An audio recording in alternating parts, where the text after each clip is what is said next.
พุทโธหนึ่งพุทโธสอง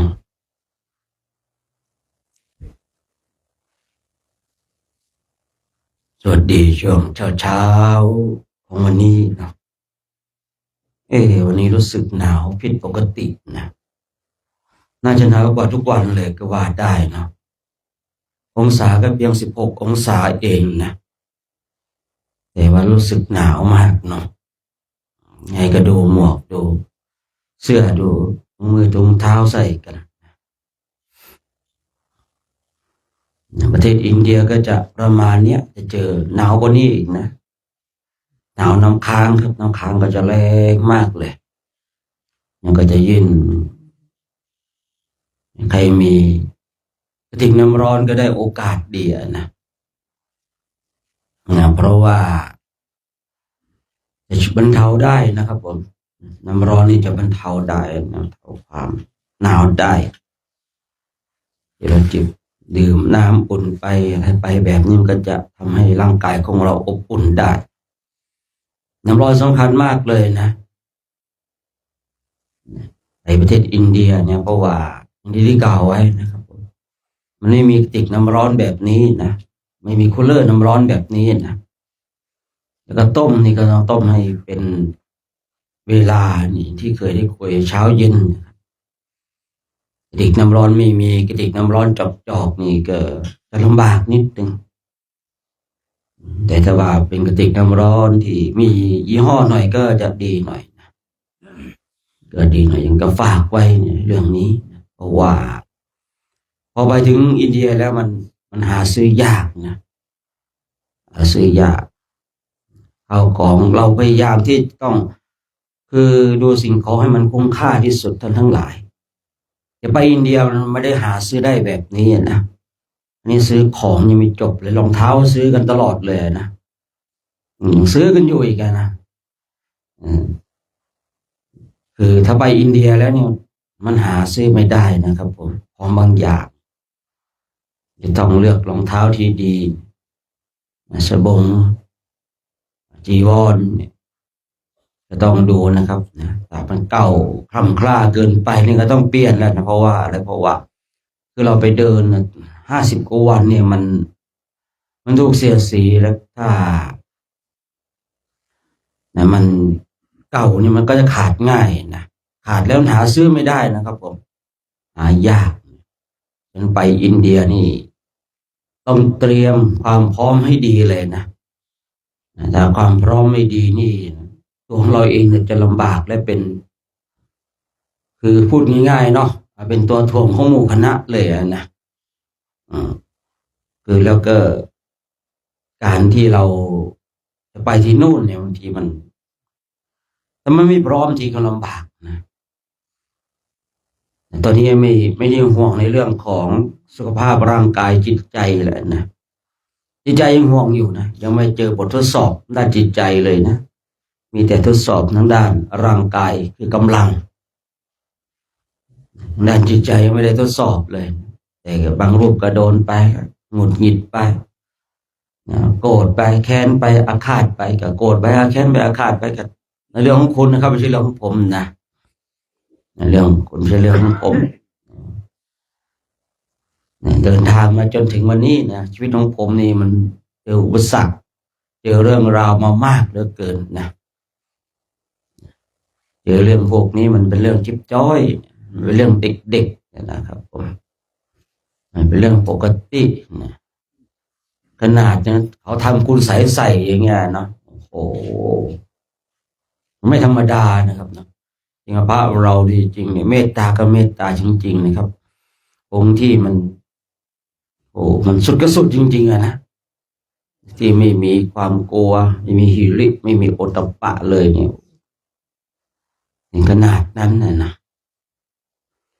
ฉะนั้นเราท่านทั้งหลายมาอยู่ด้วยกันเนี่ยเราก็มาช่วยกันอนุเคราะห์กันสงเคราะห์กันพอไปอินเดียแล้วมันก็จะได้มีความสุขกับการภาวนามีความสุขกับการกราบสังเวชนียสถานทั้ง4นะครับมีความสุขกับการเดินไปคือพูดง่ายๆเนี่ยที่ผมเคยคุยนะคือถ้าใครมีแผลในใจกับผมเนี่ยเวลาผมคุยอะไรเนี่ยนั่นว่าผมอีกแล้ว นั่นแนบแนมผมอีกแล้วเนี่ยเออก็เป็นเช่นนั้นนะครับผมสังเกตดูนะขนาดเราเอาในเรื่องราวในพระไตรปิฎกมาพูดนะครับแม่เรื่องอื่นก็ไม่ยกมายกเรื่องนี้แหมนั่นแสดงว่าคนนั้นมีแผนในใจกับผมทุกปีจะมีคนลักษณะเช่นนี้นะทุกปีแล้วก็ทุกปีก็จะเจอลักษณะเช่นนี้แล้วก็ต้องปล่อยให้เวลาแห่งกรรมมันก็จัดสรรไปเพราะว่าบางสิ่งบางอย่างนี่ก็เวลาทำไม่ได้คิดนะครับว่ามันเป็นเช่นไรจะมีผลเช่นไรแต่เวลาผลมันเกิดขึ้นนะคิดได้แล้วบางทีมันก็สายเกินไปนะอย่างหลายๆคนในสมัยครั้งพุทธกาลเวลาทำแล้วไม่คิดนะมันคิดได้ตอนสายเกินไปแต่บางคนก็คิดได้ยังไม่สายอย่างเช่นพระเทวทัตเนี่ยคิดได้ตอนที่ตัวเองคือพูดง่ายๆยังไม่สายเกินไปยังพอที่จะแก้ไขได้แต่บางคน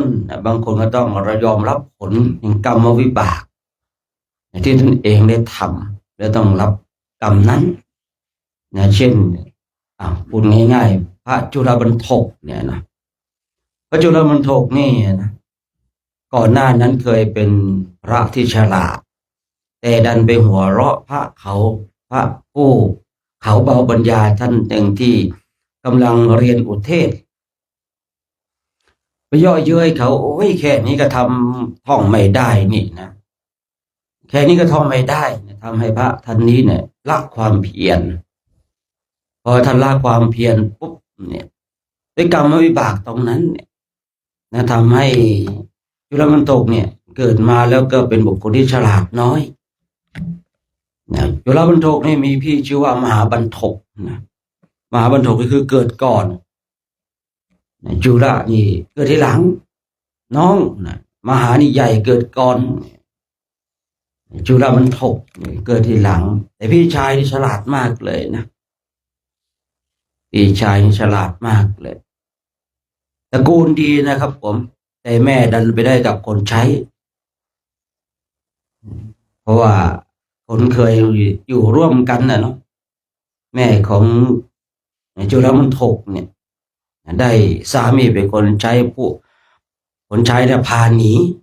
การพาหนีก็ไม่ใช่มีเฉพาะในสมัยนี้นะสมัยก่อนก็พากันหนีมาแล้วแต่ยุคของเราปัจจุบันนี้เขาไม่ได้พาหนีเขาแล้วนะสมัยก่อนนี่มีการพาหนีอยู่นะรุ่นของผมเหมือนกันเนี่ยพาหนีกันนะหนีไปแล้วในพระไตรปิฎกของคนพาหนีกันเนี่ยหนุ่มพาสาวหนีเนี่ยสมัยก่อนนะ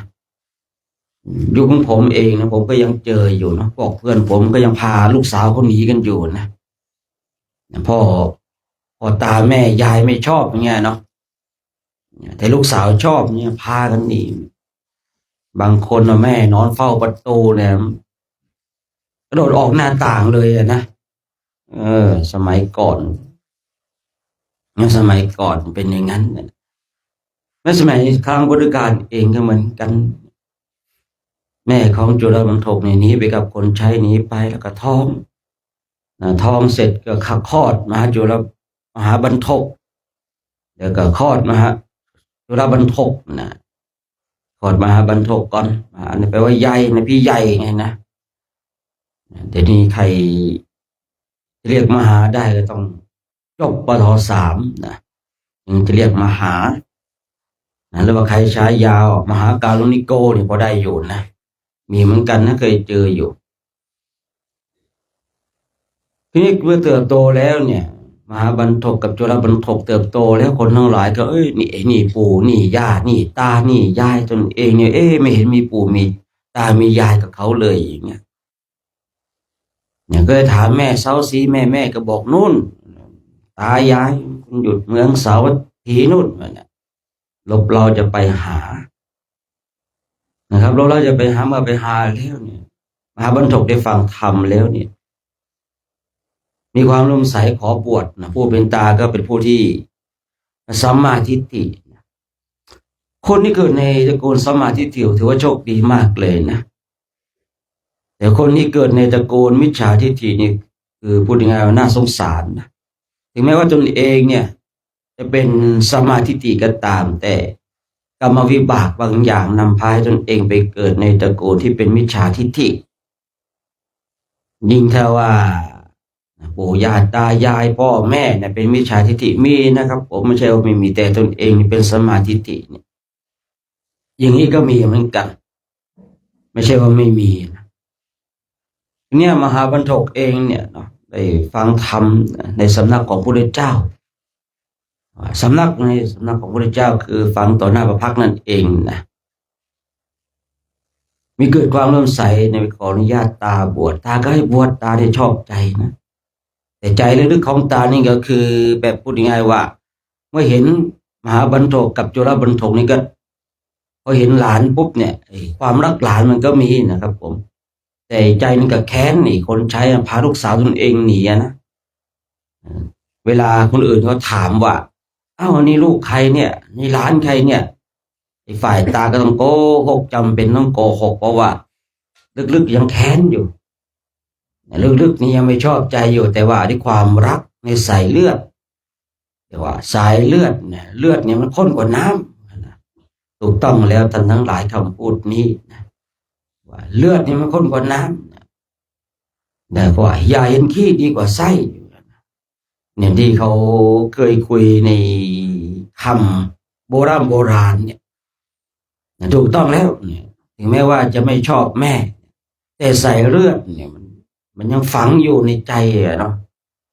นะครับว่าสายเลือดเนี่ยยังไงก็หลานนี่ก็รักนะครับแต่เมื่อหลานมาขอบวชดีใจเลยนะดีใจเลยหลานที่บวชได้ดีใจ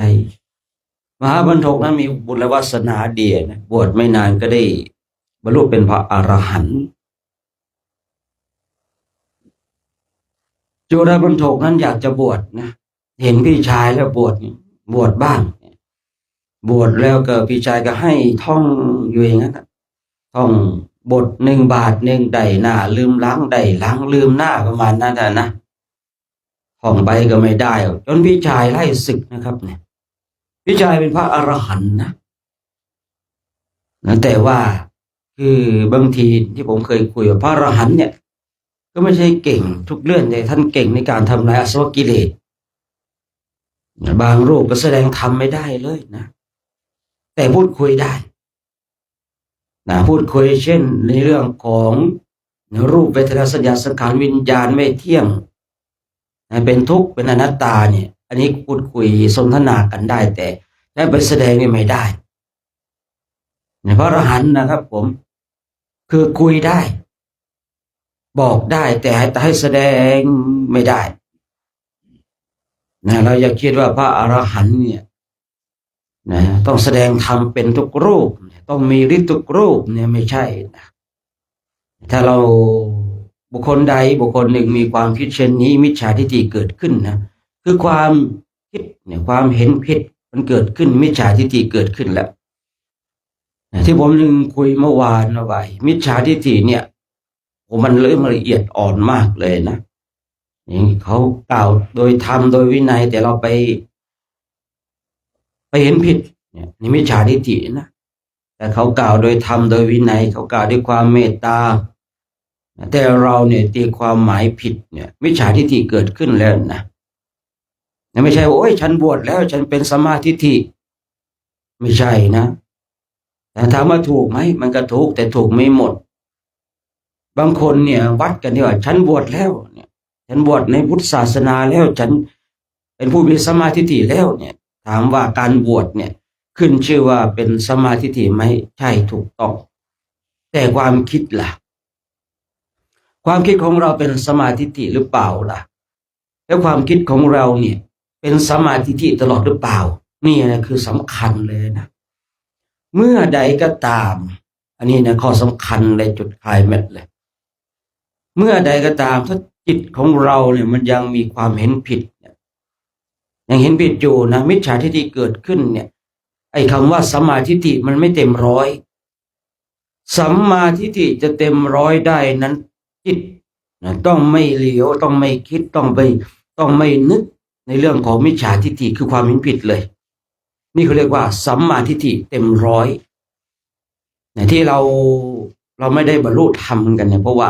บางทีเนี่ยความเป็นสัมมาทิฏฐิเนี่ยมันมีนิดเดียวมันมีนิดเดียวและมีไม่ตลอดทำไมพระพุทธเจ้าพระองค์จึงได้ใช้คำว่าสัมมาทิฏฐิเป็นข้อที่หนึ่งมันสำคัญมากๆท่านทั้งหลายสัมมาทิฏฐิเนี่ยเป็นเรื่องสำคัญมากๆเลยผมมานั่งพิจารณาดูเห็นความคิดของตนเองนะอ๋อตรงนี้เองเนี่ยบางทีที่คนทั้งหลายเนี่ยพลาดอริยมรรคอริยผลเพราะความคิดของตนเองเนี่ยนะมันเป็นมิจฉาทิฏฐิสมัยก่อนผมก็คิดว่าแม้แต่ตัวผมเองผมก็คิดว่าเป็นเช่นนั้นคือเมื่อเราบวชแล้วขึ้นชื่อว่าเราเป็นสัมมาทิฏฐินี่มันคือมันใหญ่เกินไปอ่ะนะเหมือนกับว่าเอากำปั้นทุบดินเนี่ยมันถูกทุบตรงไหนมันก็ถูกดินไอ้คำว่าไอ้การที่เราได้เข้ามาบวชแล้วเนี่ยเป็นสัมมาทิฏฐิมันถูกไหมมันก็ถูกแต่ถูกแค่นิดเดียวแต่ถ้าว่าเราเนี่ยอยากจะให้ชัดเจนเลยนะความคิดของเราเนี่ยห้ามเป็นมิจฉาทิฏฐิโดยเด็ดขาดอย่างเช่นเขากล่าวโดยธรรมโดยวินัยเนี่ยไอ้ตนเองนี่มีความเย่อหยิ่งแต่ว่าตนเองคิดว่าตัวเองมีความอ่อนน้อมเนี่ยตนเองไปลบหลู่คุณของอาจารย์อย่างเงี้ยเนี่ยพวกนี้เป็นบ่อเกิดของมิจฉาทิฏฐิทั้งนั้นเลยนะแล้วเมื่อใดก็ตามที่จิตของเราเป็นมิจฉาทิฏฐิเมื่อนั้นก็มีเกินขัดขวางที่ผมเคยได้กล่าวไว้นะเลยต้องนำสิ่งเหล่านี้มาย้ำเพราะว่ามันสำคัญมากๆเลยนะสำคัญมากๆเลยในเรื่องของมิจฉาทิฏฐิกับสัมมาทิฏฐิเนี่ยเพราะมันจุดเริ่มต้นที่จะนำพาให้เราไปสู่อริยมรรคอริยผลเป็นบันไดขั้นแรกที่เราจะต้องมาศึกษาให้ชัดเจน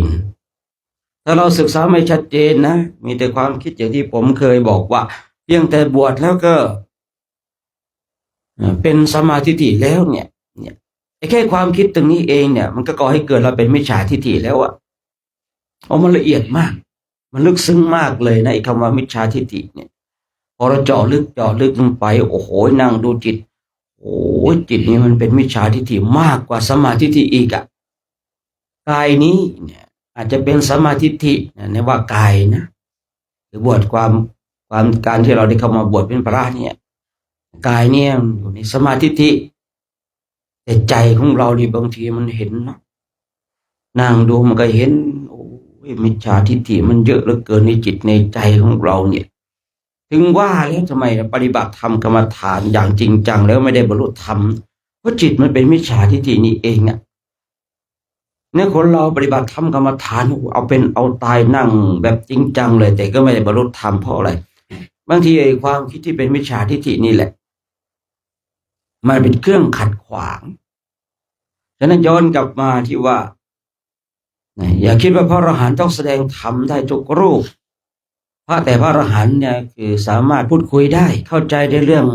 รูปเวทนาสัญญาสังขารวิญญาณได้ชัดเจนกว่าพระปุถุชนที่แสดงธรรมนะแต่ว่าคือท่านบางทีท่านแสดงไม่ได้แต่พูดคุยได้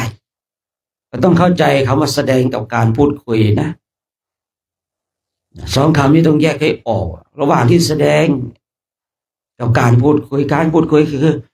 จับกลุ่มคุยกันแบบเนี้ยจับกลุ่มคุยกันแต่ว่าการแสดงก็ต้องอย่างเนี้ยอย่างครูบาอาจารย์แสดงธรรมอย่างเนี้ยการแสดงทีเนี้ยมหาบรรทกเองนะสอนให้น้องชายพระน้องชายของตนเองคือจุลบรรทกเนี่ย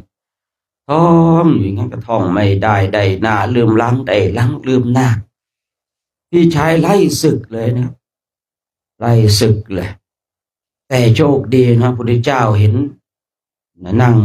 ภาวนาพระพุทธเจ้าเนี่ยในตอนเช้าแบบนี้พระองค์ก็จะนั่งแผ่ข่ายพยานไปว่าเช้านี้จะโปรดใครดีเมื่อจุลบรรทกอยู่ในข่ายพยานของพระองค์ก็ไปโปรดเพียงแต่ส่งผ้าให้พื้นหนึ่งแล้วก็ให้ท่องนะแล้วโชว์ทางกรติอะไรนะให้ท่อง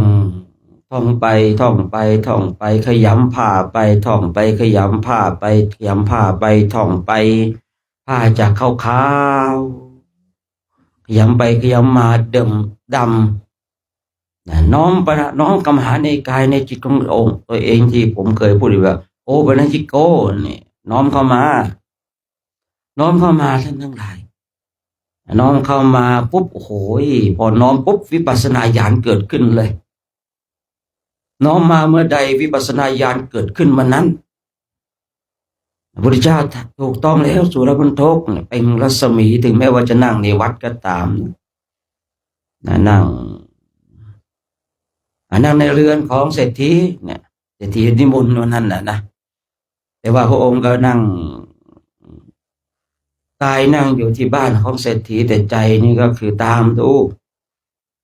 พระจุลบรรทกเนี่ยก็บอกถูกต้องแล้วเนรมิตนามกายให้เป็นรูปเป่งรัศมีบอกถูกต้องแล้วจุลบรรทกถูกต้องแล้วจุลบรรทกมันจิตตั้งวิปัสสนาญาณแล้วอะไรมันฉุดไปอยู่แล้วมันมีแต่ไหลไปอย่างเดียวล่ะจิตของใครก็ตามจิตของบุคคลใดก็ตามมีวิปัสสนามันก็จะไหลไปไหลไปยิ่งมีพระพุทธเจ้าสนับสนุนไปไหลไปได้บรรลุเป็นพระอรหันต์พร้อมกับปฏิสัมภิทาด้วยนะว่ายังพระไตรปิฎกสั่นสะเทือนเลยนะเมื่อโจรบรรทกได้บรรลุธรรมเนี่ยยังพระไตรปิฎกสั่นสะเทือนเลยคือพูดง่ายๆนะว่าอาถรรพ์แก้วกล้าพร้อมกับปฏิสัมภิทาเล่นฤทธิ์ได้เอาเหินเดินอากาศได้เนรมิตกายเนรมิตคนเดียวให้เป็นหลายคนได้เนี่ยคือปฏิสัมภิทาเนี่ยทำได้ขนาดนั้นในยุคของเรานี่ก็มีนะมีเมื่อวานนั่งคุยกับยายมณิชคุยถึงหลวงพ่อฤาษีลิงดำบอกว่าโอ้ผมเองหลวงพ่อฤาษีลิงดำเนี่ยผมไม่เกือบแข็งสงสัยนะแต่รูปอื่นๆที่บอกว่าเป็นพระอรหันต์ผมก็ยังแคลงอยู่สมัยก่อนไปแล้วก็มีพระท่านปรับอบัติหลวงพ่อนะไปยุ่งอย่างงี้นะโอ้ผมไม่อยู่ร่วมสังฆกรรมผมรีบเดินหนีเลยนะผมไม่เอาว่าคือบางอย่างในสิ่งที่เรารู้ชัดเจนเนี่ยเราจะไม่กล้าถ้าท่านมาปรับอบัติพระคือรุ่นเดียวเคยอายุมากแล้วนะว่าปรับอบัติเขาปั้นไปโน่นนี่นั่นมาแล้วนะปรับอบัติชั้นสูงเลยนะผมได้ยินปุ๊บผมมาอยู่แล้วไปดีกว่าเว้ยไม่อยากมีกรรมวิบากนะไม่อยากมีกรรมวิบากอย่างหลวงพ่อฤาษีลิงดำนี่ก็เก่งนะครับผมก็ยอมรับเลยนะเก่งจริงๆนะครูบาอาจารย์ที่ผมรู้จักท่านก็อย่าไปล่วงเกินเจ้านะหลวงพ่อฤาษีลิงดำเนี่ยไปล่วงเกินเจ้าก็ว่าบอกครูบาอาจารย์ที่ท่านถึงจริงๆนะถึงจริงๆคราวนี้ย้อนกลับมาเนี่ยได้บรรลุพร้อมกับปฏิสัมภิทาเนี่ยอันนี้พระพุทธเจ้ารู้แล้วกับไปคนนี้เศรษฐีหมดย่างพระในวัดเนี่ยมาบรรลุหมดแล้วไม่มีแล้วพระพุทธเจ้ายังมีอยู่ให้คนไปแล้วโอ้พระจุลบรรทกก็อยากจะแบบประกาศเนาะอาหารเนี่ยเขาว่าเนี่ยห้ามแสดงฤทธิ์เนี่ยที่จริงมันก็แสดงได้อยู่นะผมอ่านดูนะพระไตรปิฎกเนี่ย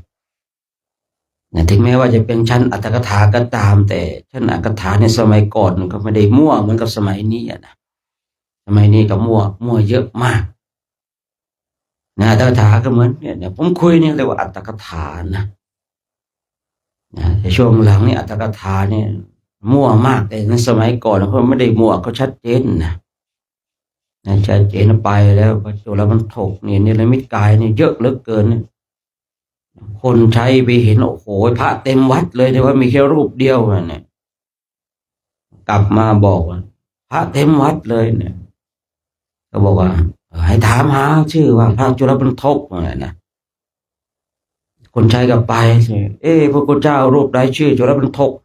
ผมเองฉันเองอาตมาเองเนี่ยคือแต่ละรูปก็เป็นจุลบรรทกทั้งหมดเลยเนี่ย กลับมาอีกโอ้โหคล้ายๆกับเปล่งวาจาว่าเป็นพระจุลบรรทกก็ว่างั้นนะ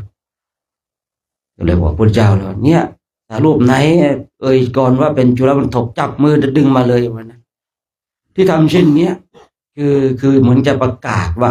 พระจุลบรรทกเนี่ยท่านได้บรรลุธรรมแล้วอยากจะประกาศคุณของพระจุลบรรทกนั่นเองที่คือเป็นเช่นเนี้ยเป็นเช่นนี้คนทั้งหลายเนี่ยเมื่อมันจับถามแล้วใครท่านได้ชื่อพระจุลบรรทกเนี่ยอาตมาเองจับมือแล้วจับมือปุ๊บเนี่ยรูปที่เนรมิตด้วยฤทธิ์ก็หายไปหมดเลยก็จูงมือมาเลยมาที่บ้านของท่านเศรษฐีนะท่านเศรษฐีพอพระพุทธเจ้าฉันพระทหารเสร็จโดยปกติแล้วต้องมีพระสมโภชนียกถาคือในสมัยก่อนเนี่ยคือพูดง่ายๆฉันอิ่มปุ๊บองค์ที่ไม่ได้รับอนุญาตฉันทานุมัติเนี่ยที่จะให้สมโภชนียกถาก็กลับเลยนะครับทิ้งไว้รูปเดียวอาจจะ2 รูปนั่นแล้วแต่นะแต่ดูแล้วถ้าเราศึกษาดูเนาะอาจจะศึกษาท่านในอักถาอาจจะไม่บอกว่าอยู่กี่รูปแต่ว่าให้พระจุลบรรทกอยู่สมโภชนียกถาเนี่ยแต่ผมมองดูในหลักของพระวินัยแล้วน่าจะทิ้งพระไป1 รูปไปเป็นเพื่อนแต่อันนี้ผมคิดเองนะครับผมคิดเองเพราะว่าบางทีบริอัตถกถาอาจจะใส่ไม่หมดนะก็เลยคิดเองว่าน่าจะมีพระอยู่เป็นเพื่อนนะเพราะว่าอยู่ในเรือนอาจจะไม่มีก็ได้นั่นนี่ผมคิดเล่นๆนะนี่ผมคิดเล่นๆคนทั้งหลายนะคนทั้งหลายโอ้โหพระจุลบรรทกขนาดพระพี่ชายนี่นะให้ท่องนี่ท่องไม่ได้นะแต่ได้อุบายจากพระพุทธเจ้าเพียงนิดเดียวจากนั้นได้บรรลุธรรมเนี่ยกระโจทย์ขานกันคุยกันนะพระเขาคุยกันนะพระเจ้ามาเธอกำลังสนทนาทำอะไรกันอยู่ก็พูดคุยไปแล้วพระเจ้าก็เลยนำอดีตนำอดีตเนี่ยกรรมวิบากของพระจุลบรรทกว่าในชาติหนึ่งเนี่ยเห็นพระภิกษุรูปหนึ่งกำลังเรียนอุเทศอยู่คือตนเองเป็นผู้ที่ฉลาดนะโอ้ยแค่นี้มันท่องไม่ได้นะหัวเราะชอบใจหัวเราะชอบใจเนี่ยทำให้พระภิกษุรูปนั้นเนี่ยเกิดการท้อแท้ท้อถอยมันเลยทำให้เราในยุคนี้กันเลยที่ว่าเห็นพระท่านสวดพระปริโมกข์เนี่ยอย่าไปทำให้ท่านเสียสมาธิเนี่ยกรรมมันจะเกิดขึ้นที่ผมเคยคุยในวันก่อนนู้นช่วงที่ว่าเดินอยู่ที่วัดโน่นนะว่าเนี่ยพระอีกรูปหนึ่งกับโทนว่าปฏิโมกข์นะเดินไปกับโทนไป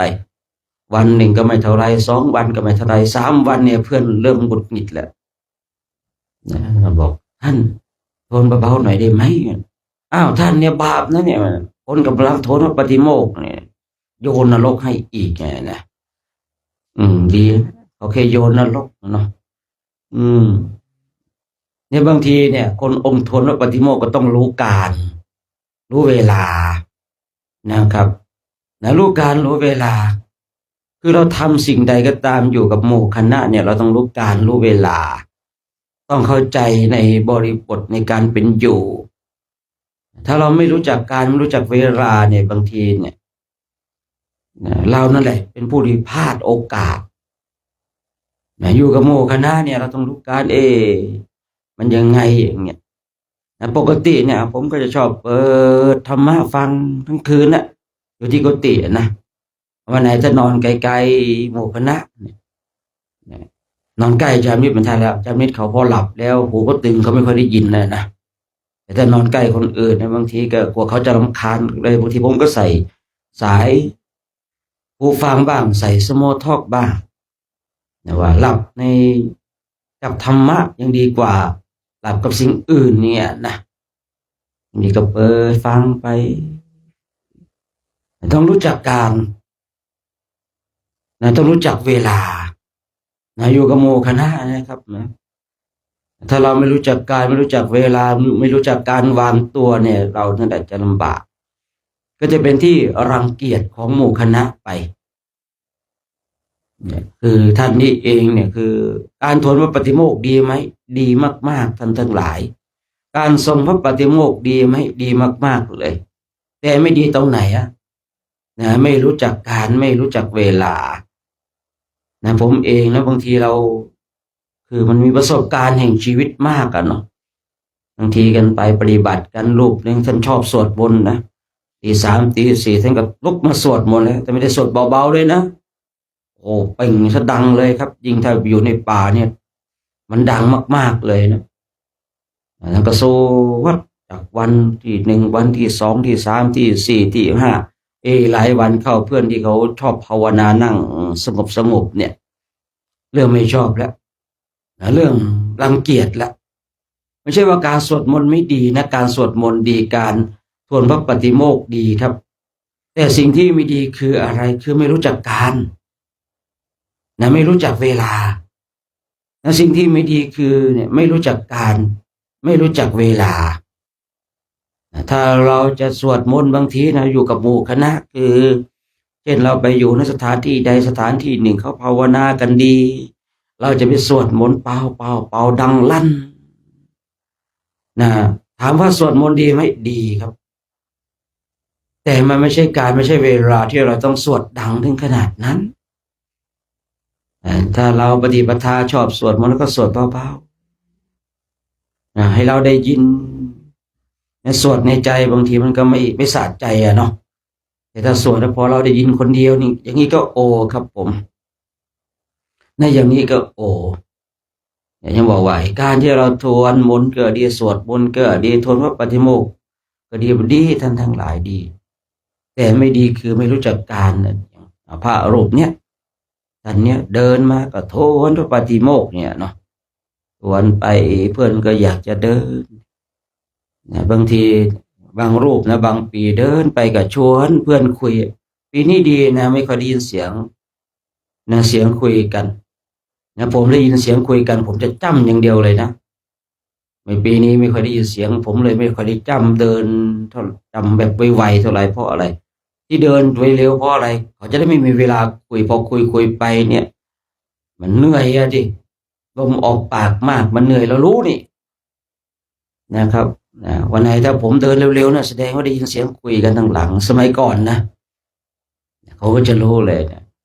องค์นั้นก็ได้มาที่รังเกียจของหมู่คณะเลยโอ้โหทำกูลำบากประมาณนั้นนะคือเราต้องเข้าใจได้บางทีเนี่ยผมเลยที่ผมบอกว่าบางทีเนี่ยที่ผมไม่ได้ทักบางรูปบางองค์ครูปฏิปทาว่าท่านไม่ชอบพูดชอบคุยยังไงเราก็ไม่ต้องไปทักไม่ต้องไปกวนเขานะไม่ต้องไปทักไม่ต้องไปกวนต้องเข้าใจในปฏิปทาของหมู่คณะท่านทั้งหลายนะไม่ใช่ว่าเราเห็นท่านไม่ชอบพูดไม่ชอบคุยแล้วก็ชวนคุยอยู่นั่นนะเนี่ยโน่นถ้าเราชอบอยากคุยแล้วก็ชวนคนที่คุยชวนคนที่คุยรูปที่ท่านไม่ชอบพูดไม่ชอบคุยไม่ต้องไปชวนท่านนะไม่ใช่ว่าเขารังเกียจเรานะแต่ว่าปฏิปทาท่านทั้งหลายนะปฏิปทาท่านเป็นเช่นนั้นท่านคือคนเราต้องเข้าใจในปฏิปทานะถ้าเราไม่เข้าใจเนี่ยเราแหมเราเป็นชอบคุยใช่หรือเปล่าเจอใครก็ชวนไปทักคุยไปเรื่อยเฉยนะต้องดูเขาด้วยนะต้องดูเขาด้วยอย่างอดีตพระจุลมณฑกเนี่ยบางทีไปหัวเราะเขานะหัวเราะย่อพระท่านก็เลยละความเพียรได้ตรงนั้นนะกรรมวิบากจึงเกิดขึ้นกับพระจุลมณฑกทำให้พระจุลมณฑกนั้นเกิดแล้วก็เป็นผู้ที่ฉลาดน้อยแม้แต่ในชาติสุดท้ายของพระจุลมณฑกเองก็เป็นผู้ที่ฉลาดน้อยแต่เป็นความโชคดีที่เจอพระพุทธเจ้าจนทำให้ตนเองได้บรรลุเป็นพระอรหันต์ถามว่าถ้าไม่เจอพระพุทธเจ้าเนี่ยจะได้บรรลุธรรมไหมยากคือบางคนเนี่ยเป็นวิสัยของพระพุทธเจ้าถ้าไม่ได้เจอพระพุทธเจ้าหมดสิทธิ์บรรลุธรรมอย่างแน่นอนอย่างพระจุลมณฑกเนี่ยถึงจะมีปัญญาก็ไม่มีสิทธิ์ที่จะได้บรรลุธรรมนอกจากเจอพระพุทธเจ้าเมื่อไรจึงจะได้บรรลุธรรมเนาะฉะนั้นเช้านี้ก็ฝากไว้คุยเรื่องให้เรารู้จักการรู้จักเวลากันการ จะทำสิ่งหนึ่งสิ่งใดเราก็ต้องพิจารณาโดยแยบคายว่ามันจะก่อให้เกิดกรรมวิบากนะกับตัวเองและผู้อื่นหรือเปล่านะเจ้านี่เดี๋ยวก็จะได้ทำวัดสวดมนต์กันนะว่าไงสมคิดอ้าวหายตัวดูยังเรียกยังไปไหนอ้าวกลับไปแล้วอ้าวอารมณ์ไหนแล้วนี่กลับไปแล้วอ้าวอารมณ์ไหนล่ะอืมฮะ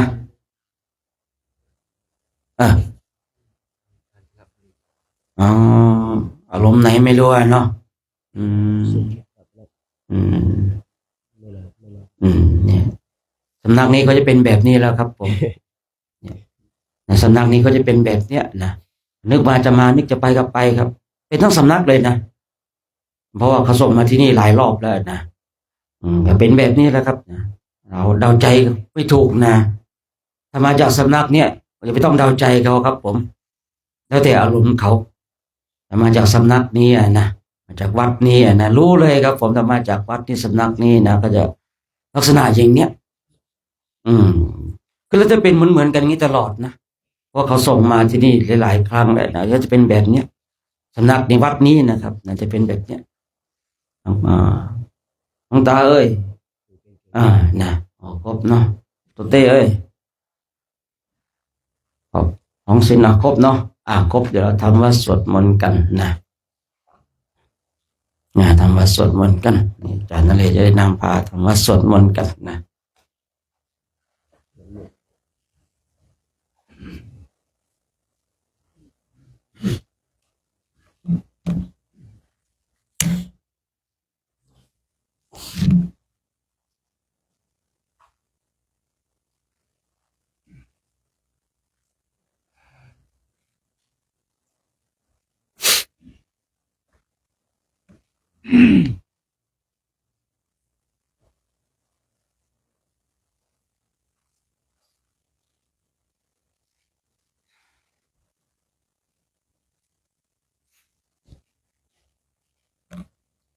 ก็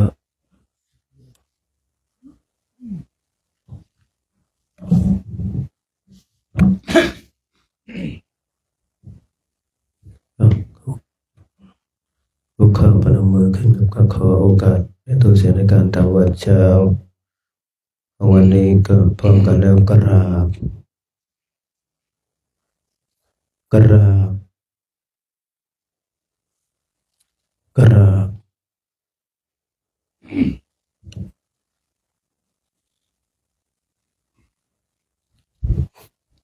โยโสสัมมาปันโนยัสสะภะคะวะโตสาวกสังโฆธัมมายังภะคะวันตังสัทธัมมังสัสสังฆังอิเมหิสกการเรหิยะทาระหังอโรปิเตหิอาภิปูชยามะสาธุโนพันเตภะคะวาสุจิระปรินิพพุตโตปิปัจฉิมาชนะตานุกัมปมานัสสะอิเมสการเรทุกขตาปนาการภูเตปฏิคันหาตุอัมหากังทีครตังหิตายะสุขายะอะระหังสัมมาสัมพุทโธภควา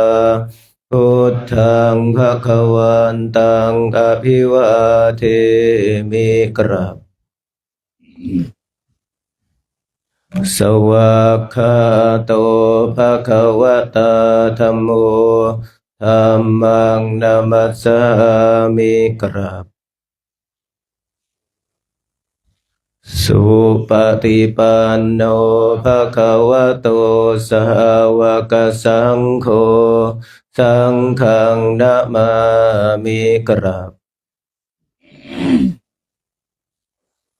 หันธรรมยังพุทธัสสะภะคะวะโตอุปภาคณมการังกโรมัสสินะโมตัสสะภะคะวะโตอะระหะโตสัมมาสัมพุทธัสสะนะโมตัสสะภะคะวะโตอะระหะโตสัมมาสัมพุทธัสสะนะโมตัสสะภะคะวะโตอะระหะโตสัมมาสัมพุทธัสสะอันธรรมยังพุทธาภิทุติงกโรมัสเหโยโสตถาคโตอะระหังสัมมาสัมพุทโธวิชชาจรณะสัมปันโนสุขโตโลกวิทูอนุตตรปุริสธรรมสารทิสัทธาเทวมนุสสานังพุทโธภควาโยอิมังโลกังสเทวกังสมารกังสัพพะมกังสัสสะมณพระมณิงปัจฉังสัทเทวมนุสสังสยังอภิญญาสัจจิกตวะปเวเทสิโยธรรมังเทเสสิอาทิกัลยานังมัจเจกัลยานังปริโยสานกัลยานังสัทธังสัพยัญชนะเกวละปริปุณังปริสุทธังพระมจริยังปกาเสสิตมหังภคะวันตังอภิปูชยามิตมหังภคะวันตังศิรสานะมามิกราบอันธรรมยังธรรมาภิทุติงกโรมัสเสโยโสสวากขาโตภะคะวะตาธัมโมสันทิฏฐิโกอากาลิโกเอหิปัสสิโกโอปานายิโกปัจจตังเวทิตาโพวินโยหิตมหังธัมมังอภิปูชยามิตมหังธัมมังศิรสานะมามิกราบอันธรรมยังสังฆาภิทุติงกโรมัสเสโยโสสุปฏิปันโนภะคะวะโตสาวกสังโฆอุชุปฏิปันโนภะคะวะโตสาวกสังโฆยายะปฏิปันโนภะคะวะโตสาวกสังโฆสามีจิปฏิปันโนภะคะวะโตสาวกสังโฆยะทิทังจัตตาริปุริสยุคานิอัตถปุริสปุคคลาเอสะภะคะวะโตสาวกสังโฆอาหุนายโยปาหุนายโยทักขินายโยอัญชลิกรณิโยอนุตตรังปุญญเขตังโลกัสสะตมหังสังฆังอภิปูชยามิตมหังสังฆังศิรสะนะมามิกราบ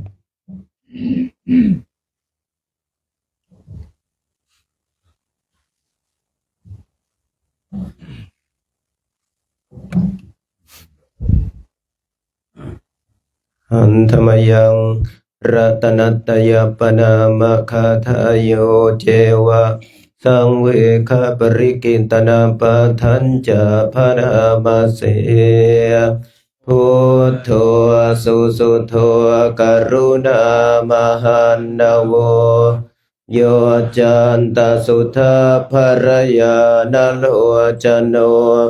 โลกาสัพพะปุปกิเลสขาตโกวันธามิพุทธังอหมาทะเรนตังธัมโม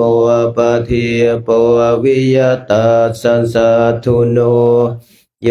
มาคปะกามตะเพทะพินนโกโลกุตโรโยจตถาทันทีปโนวันธามิธัมมังอหมาทะเรนตังสังโฆสุเขตาพยติเขตสัญญิโตโยทิฏฐสันโตสุขตานุโพธโกโลลาปะหิโนอริโยสุเมทัสโสวันธามิสังขังอหมาทะเรนตังอิเจวะเมกันตาภิปูชนายกังวัตถุตยังวันทยตาภิสังขตังปุญญังมยายังมะมะสะภูปัทถวามโหนตุเวตัสสะปะภาวสิทธิยาอิทัตถาคโตโลเกอุปันโนอะระหังสัมมาสัมพุทโธธัมโมจะเทสิโตนิยานิโกอุปสมิโกปรินิพพานิโกสัมโพธคามิสุขันตปเวทิโตมายันตังธัมมังสุตวะเอวังชานามาชาติปิทุกขาชราปิทุกขามรณะปิทุกขังโสกปริเทวทุกขโทมนัสสุปายาสาปิทุกขาอัปปิเยหิสัมปโยโคทุกโขอัปปิเยหิวิปปโยโคทุกโข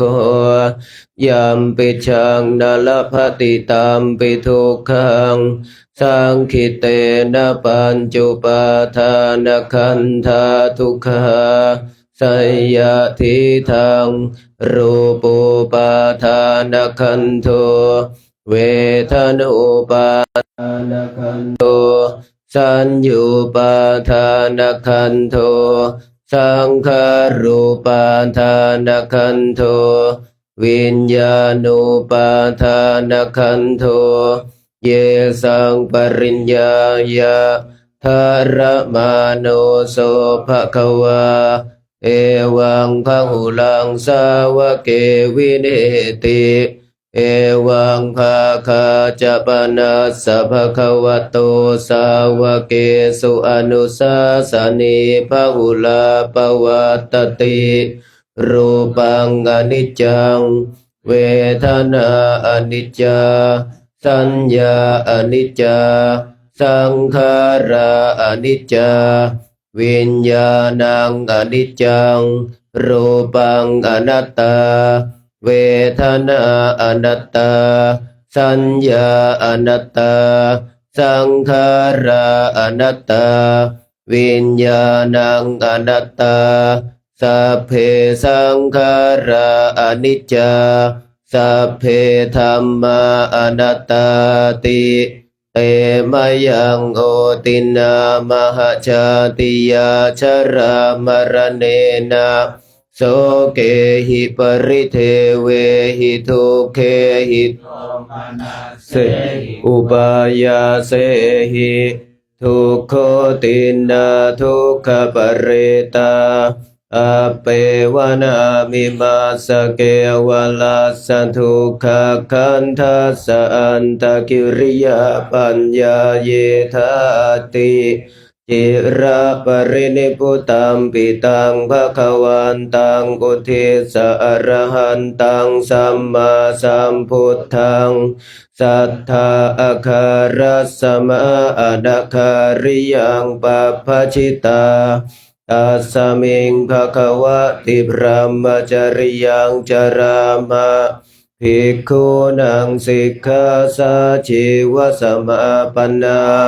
ตังโนพระมจริยังอิมาสเกวลาสทุกขคันทัสสะอันตกิริยายะสังวัตตุติ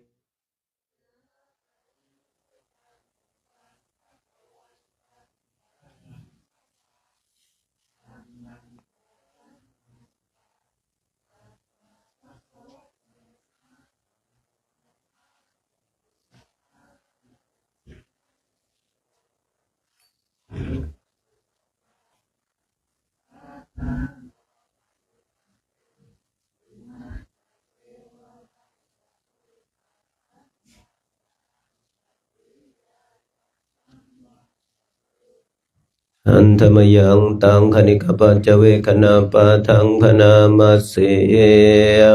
ปฏิสังขายโยนิโสจิวรังปฏิเสวามิยาวะเทวาสิตาสสะปฏิฆาตายะอุณหัสสะปฏิฆาตายะดังสมากัสสวะตาตปะสิริงสัมปสัมภัสสานังปฏิฆาตายะยาวะเทวะหิริโกปินาปฏิจจทนาทังปฏิสังขายโยนิโสปินทปะตังปฏิเสวามิเนวะทวายะนามัทายะนามันดนายะนาวิภูสนายะยาวะเทวะอิมาสกายะสถิติยายาปนายวิหิงสุปรติยาพรหมจริยานุขายะอิติปุรานันจะเวทานังปฏิหังคามินวันจะเวทานังนาอุปาเทสามิยาตราจะเมภวิสติอนวัชชันตาจะภาสุวิหารโรจาติปฏิสังขายโยนิโสเสนาสนังปฏิเสวามิยาวะเทวาสิตาสสะปฏิฆาตายะอุณหัสสะปฏิฆาตายะดังสมากัตวาตาตปะสิริงสัมปสัมภัสสานังปฏิฆาตายะยาวะเทวะอุตุปริสยวิโนทานังปฏิสัลลานารามัตถังปฏิสังขายโยนิโสกิลานปัจจยเภสัชปริคารังปฏิเสวามิยาวะเทวะอุปันนานังวายาภาธิกานังเวทนานังปฏิฆาตายะอัพพยาปัจจาปรมตายาตินา15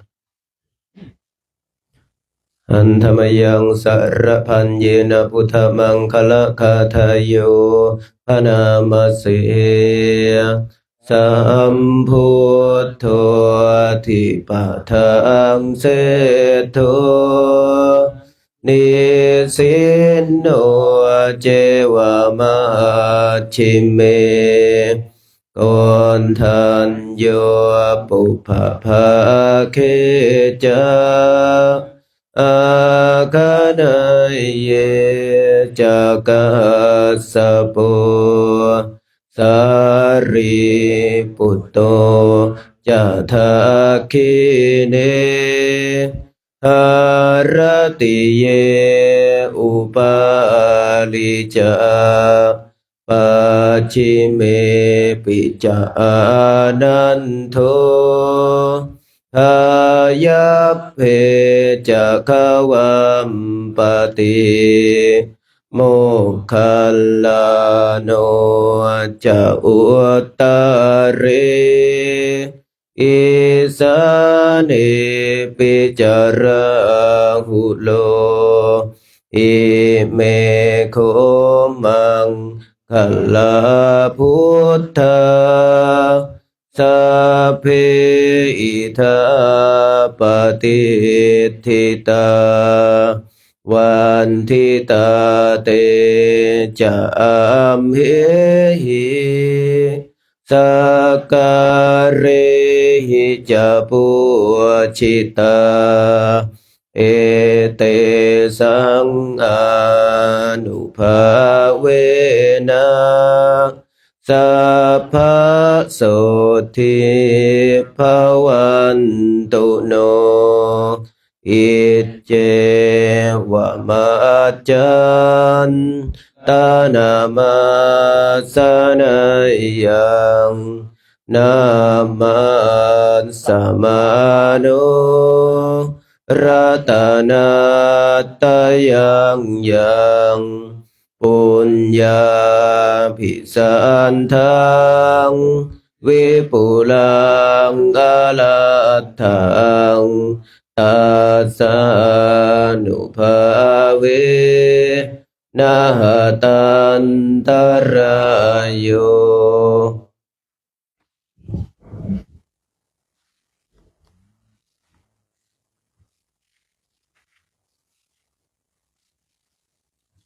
สมนพิธีหน้า93ครับ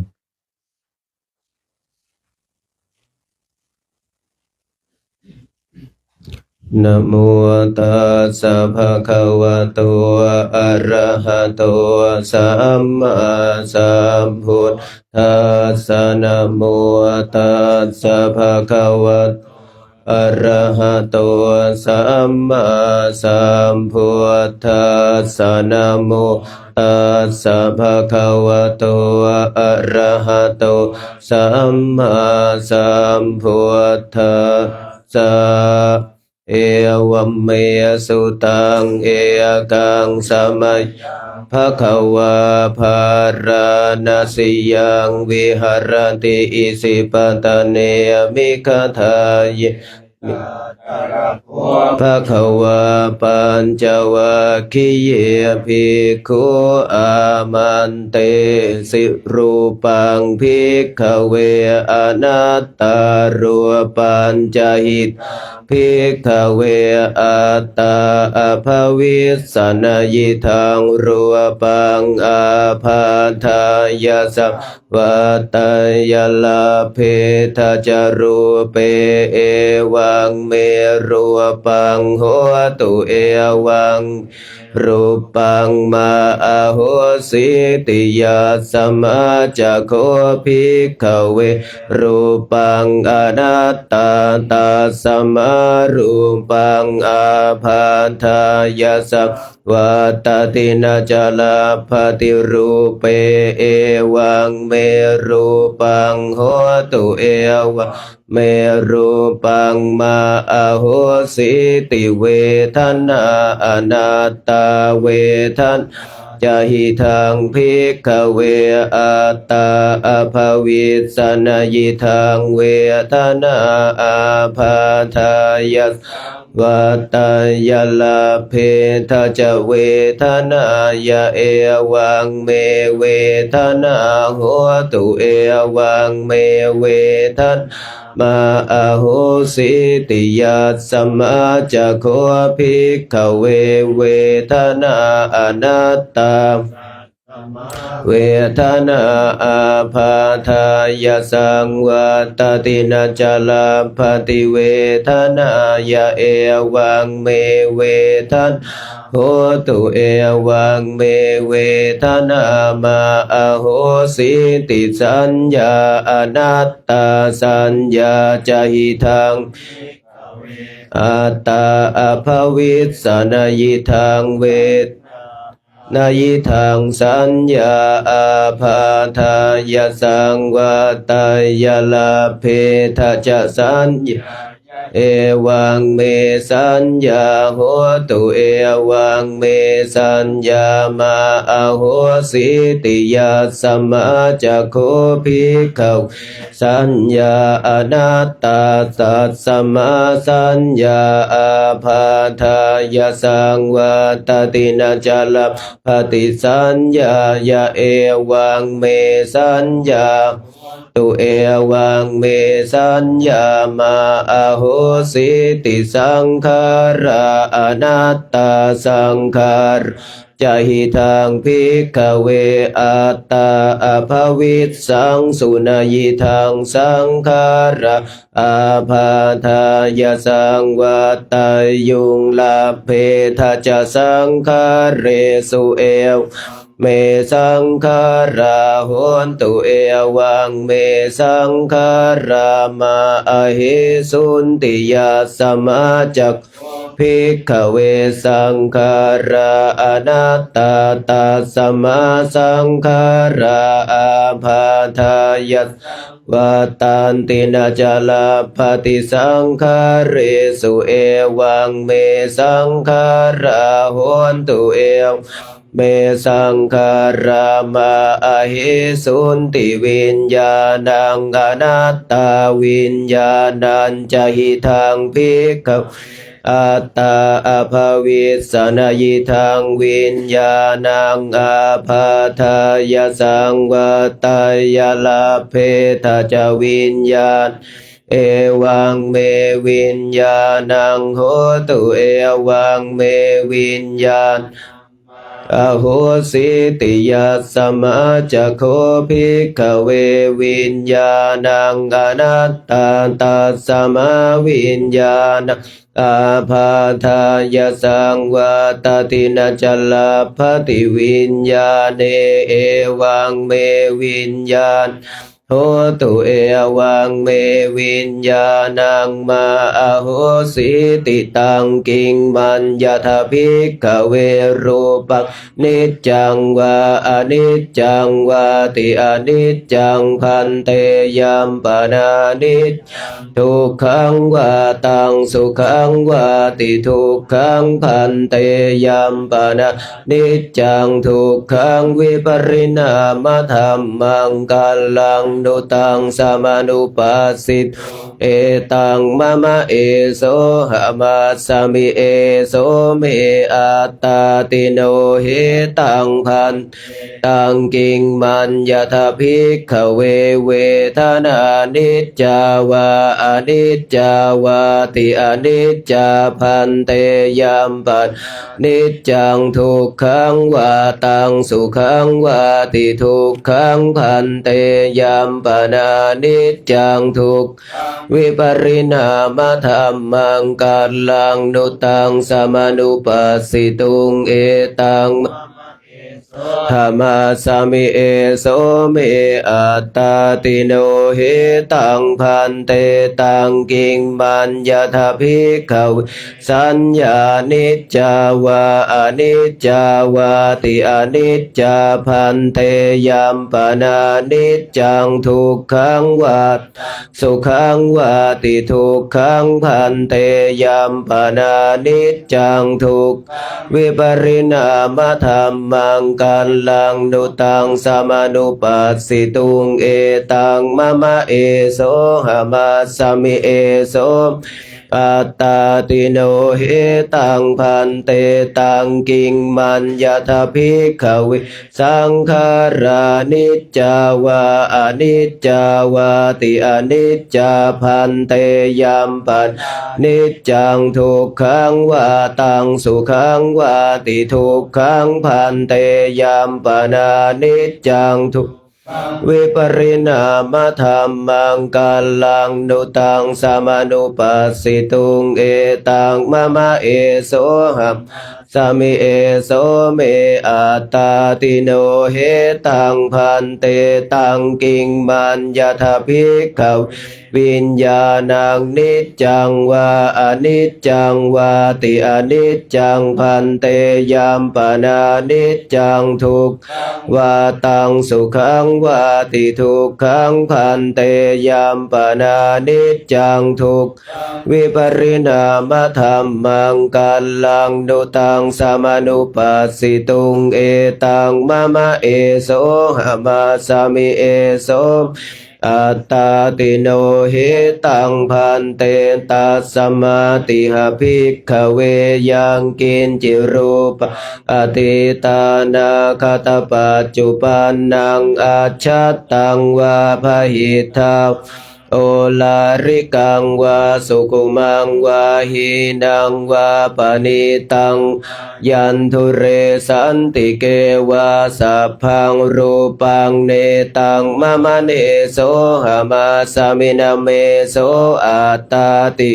วะเมตังยะถาภูตังสัมมาปัญญายะทัตถะพังยากาจิเวทัน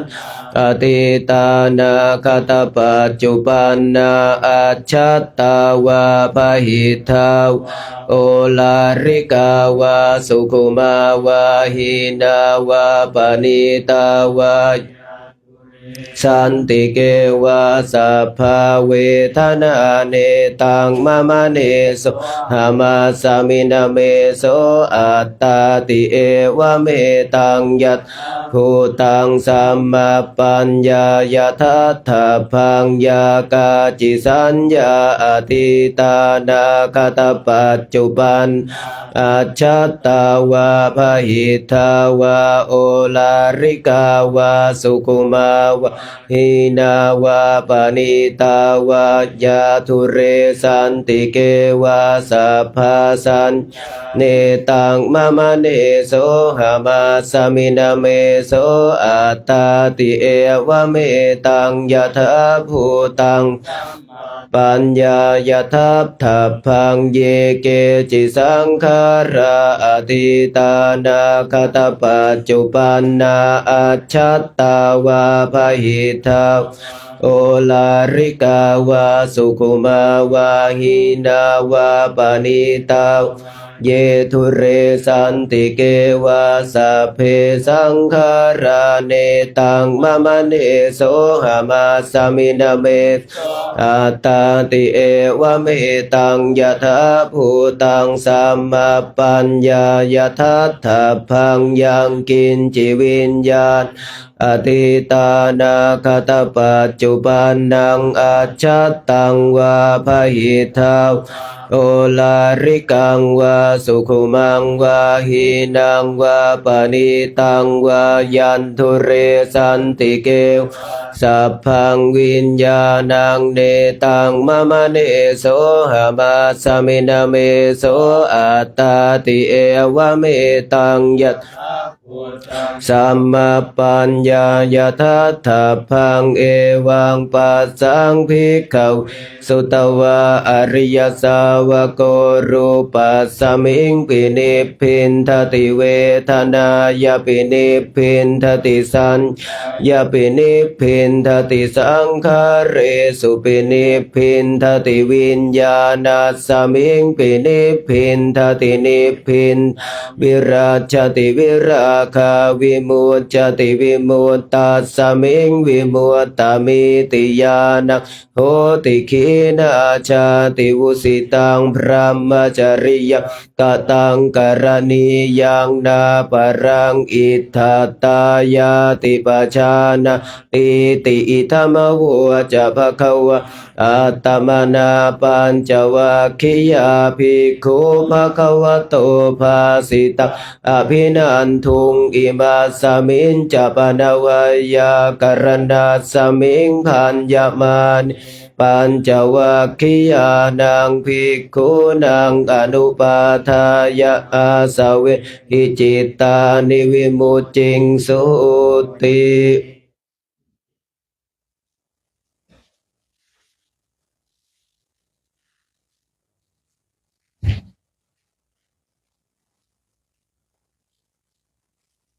หน้า71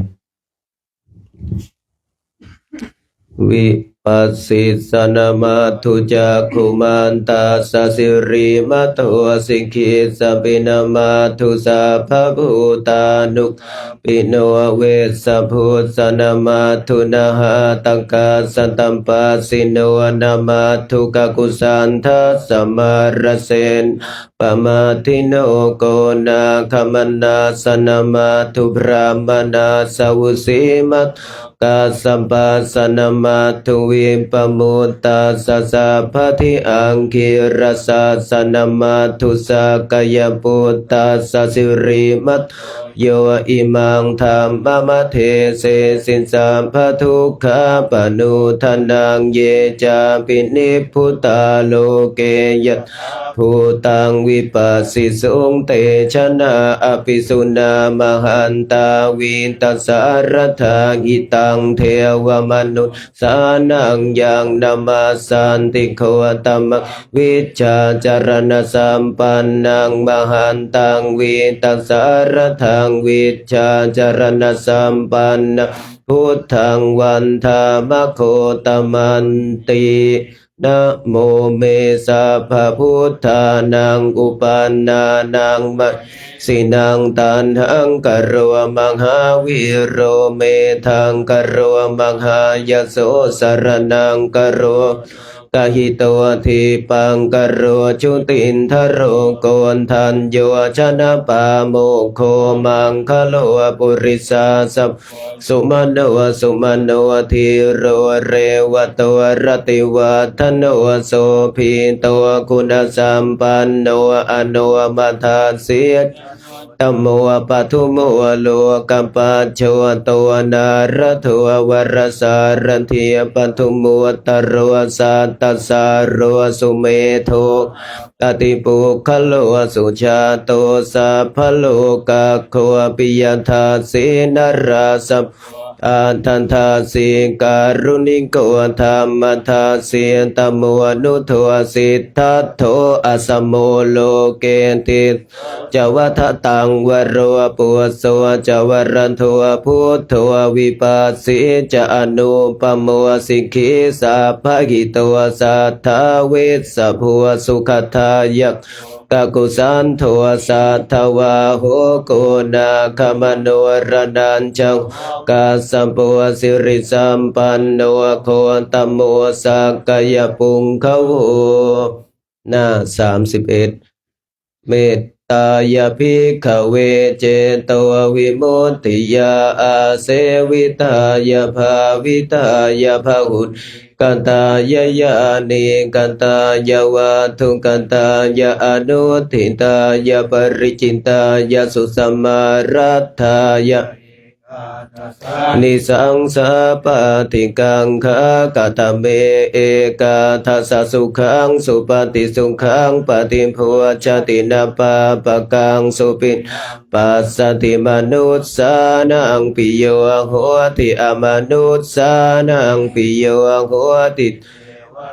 ราคันตินาสะอาคิวาวิสังวาสัทธังวากรรมติตุวตังจิตตังสมาธิยติมุขวันโนวิปัสสิทันติอาสมุลโหกาลังกรวนติอุตริงอปติวิจันโตพระมโลกุปะโคโหติเมตตายาภิกขเวเจโตวิมุตติยาอาเสวิตายา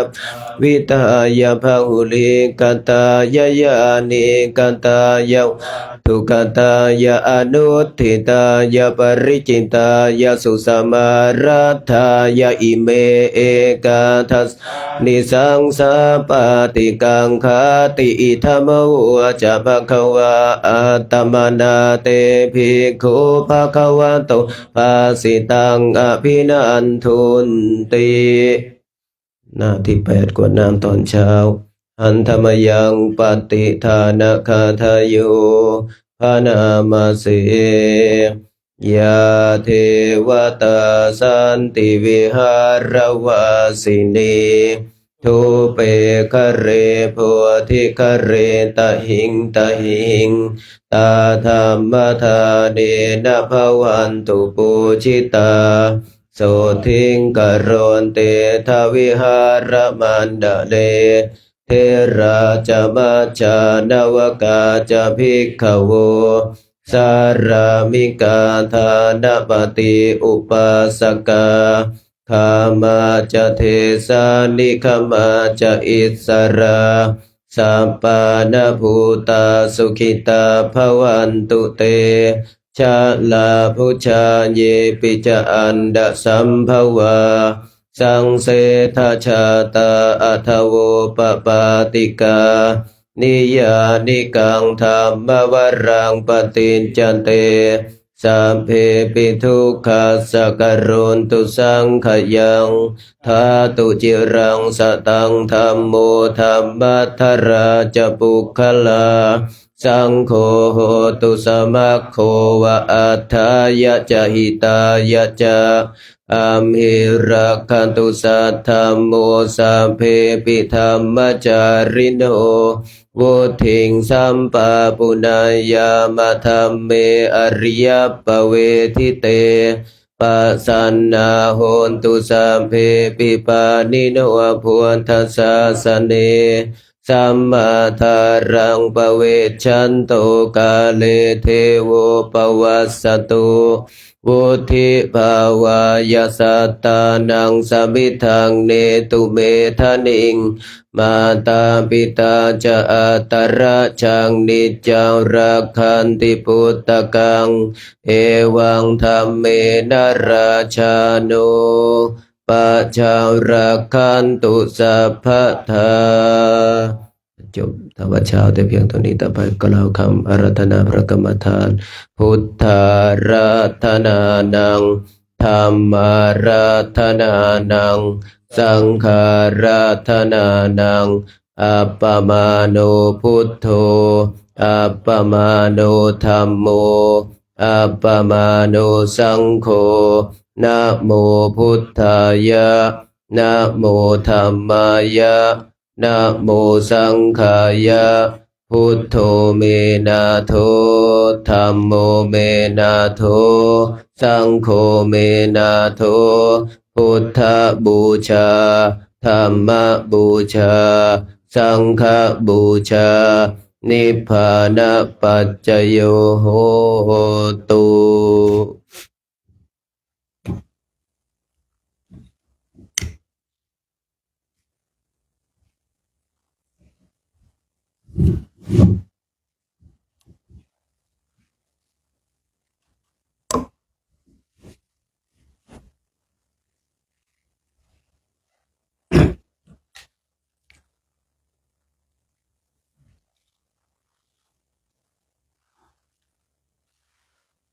พระธรรมเป็นเครื่องกำจัดทุกข์พระธรรมที่พระพุทธเจ้าได้ทรงได้จำแนกแจกแจงนั้นเป็นเครื่องนำพาเราออกจากวัฏสงสารนี้เรามีโอกาสที่ได้มาฝึกฝนมาอบรมบ่มนิสัยของเราเอาพระธรรมคำสั่งสอนที่พระพุทธเจ้าทรงตรัสไว้ดีแล้วเนี่ยมาฝึกมาปฏิบัติเมื่อฝึกปฏิบัติแล้วเราก็จะได้เห็นผลตามสมควรแก่การปฏิบัติการที่เรานั่งเท้าขวาทับเท้าซ้ายมือขวาทับมือซ้ายมีสติมีสัมปชัญญะก็จะทำให้เรานั้นมีธรรมเป็นเครื่องอยู่การที่บุคคลหนึ่งบุคคลใดก็ตามมีธรรมเป็นเครื่องอยู่และบุคคลนั้นย่อมมีความสุขทั้งโลกนี้และโลกหน้าโลกนี้ก็ดีคนที่มีธรรมอยู่ตรงไหนก็สุขไม่ต้องไปหวาดระแวงไม่ต้องไปกลัวภัยอันตรายทั้งหลายเพราะอะไรเพราะเรามีธรรมเป็นเครื่องคุ้มครองเพราะเรามีธรรมเป็นเครื่องอยู่นักบวชเช่นเราเนี่ยอยู่ตรงไหนก็ได้นั่งตรงไหนก็ได้ไม่ต้องไปหวาดระแวงเพราะเราไม่มีภัยกับบุคคลทั้งหลายเราไม่มีภัยกับคนทั้งหลายเมื่อจิตของเราไม่ได้คิดประทุษร้ายทำร้ายใครเราเองก็อยู่ตรงไหนก็ได้ขึ้นชื่อว่าเรามีธรรมเป็นเครื่องคุ้มครองธรรมนั้นไม่ใช่เครื่องคุ้มครองอย่างเดียวนะธรรมยังเป็นเครื่องกำจัดทุกข์ถ้าเรามีทุกข์ในใจของเราเราก็ต้องใช้หลักธรรมเป็นเครื่องกำจัดทุกข์ทุกข์ทั้งหลายที่มันเกิดขึ้น ถูกต้องแล้วท่านทั้งหลาย ไม่ว่าทุกข์นั้นจะเกิดขึ้นจากทางกายหรือทางใจเป็นเรื่องที่ถูกต้องมันเป็นธรรมชาติที่เราจะต้องประสบพบเจอกับความทุกข์นั้นๆทีนี้เมื่อความทุกข์ปรากฏขึ้นแต่ปรากฏขึ้นทางกายเราก็ต้องใช้ธรรมะกำจัดมันไปถ้าความทุกข์เกิดขึ้นทางใจก็ต้องใช้ธรรมะคนเราเนี่ยพิจารณาโดยแยบคายแล้วบางคราวก็ทุกข์กายบางคราวก็ทุกข์ใจบางคราวก็ทุกข์ทั้งกายทุกข์ทั้งใจเลยนะสังเกตดูได้ไม่ต้องไปสังเกตดูคนอื่นนะ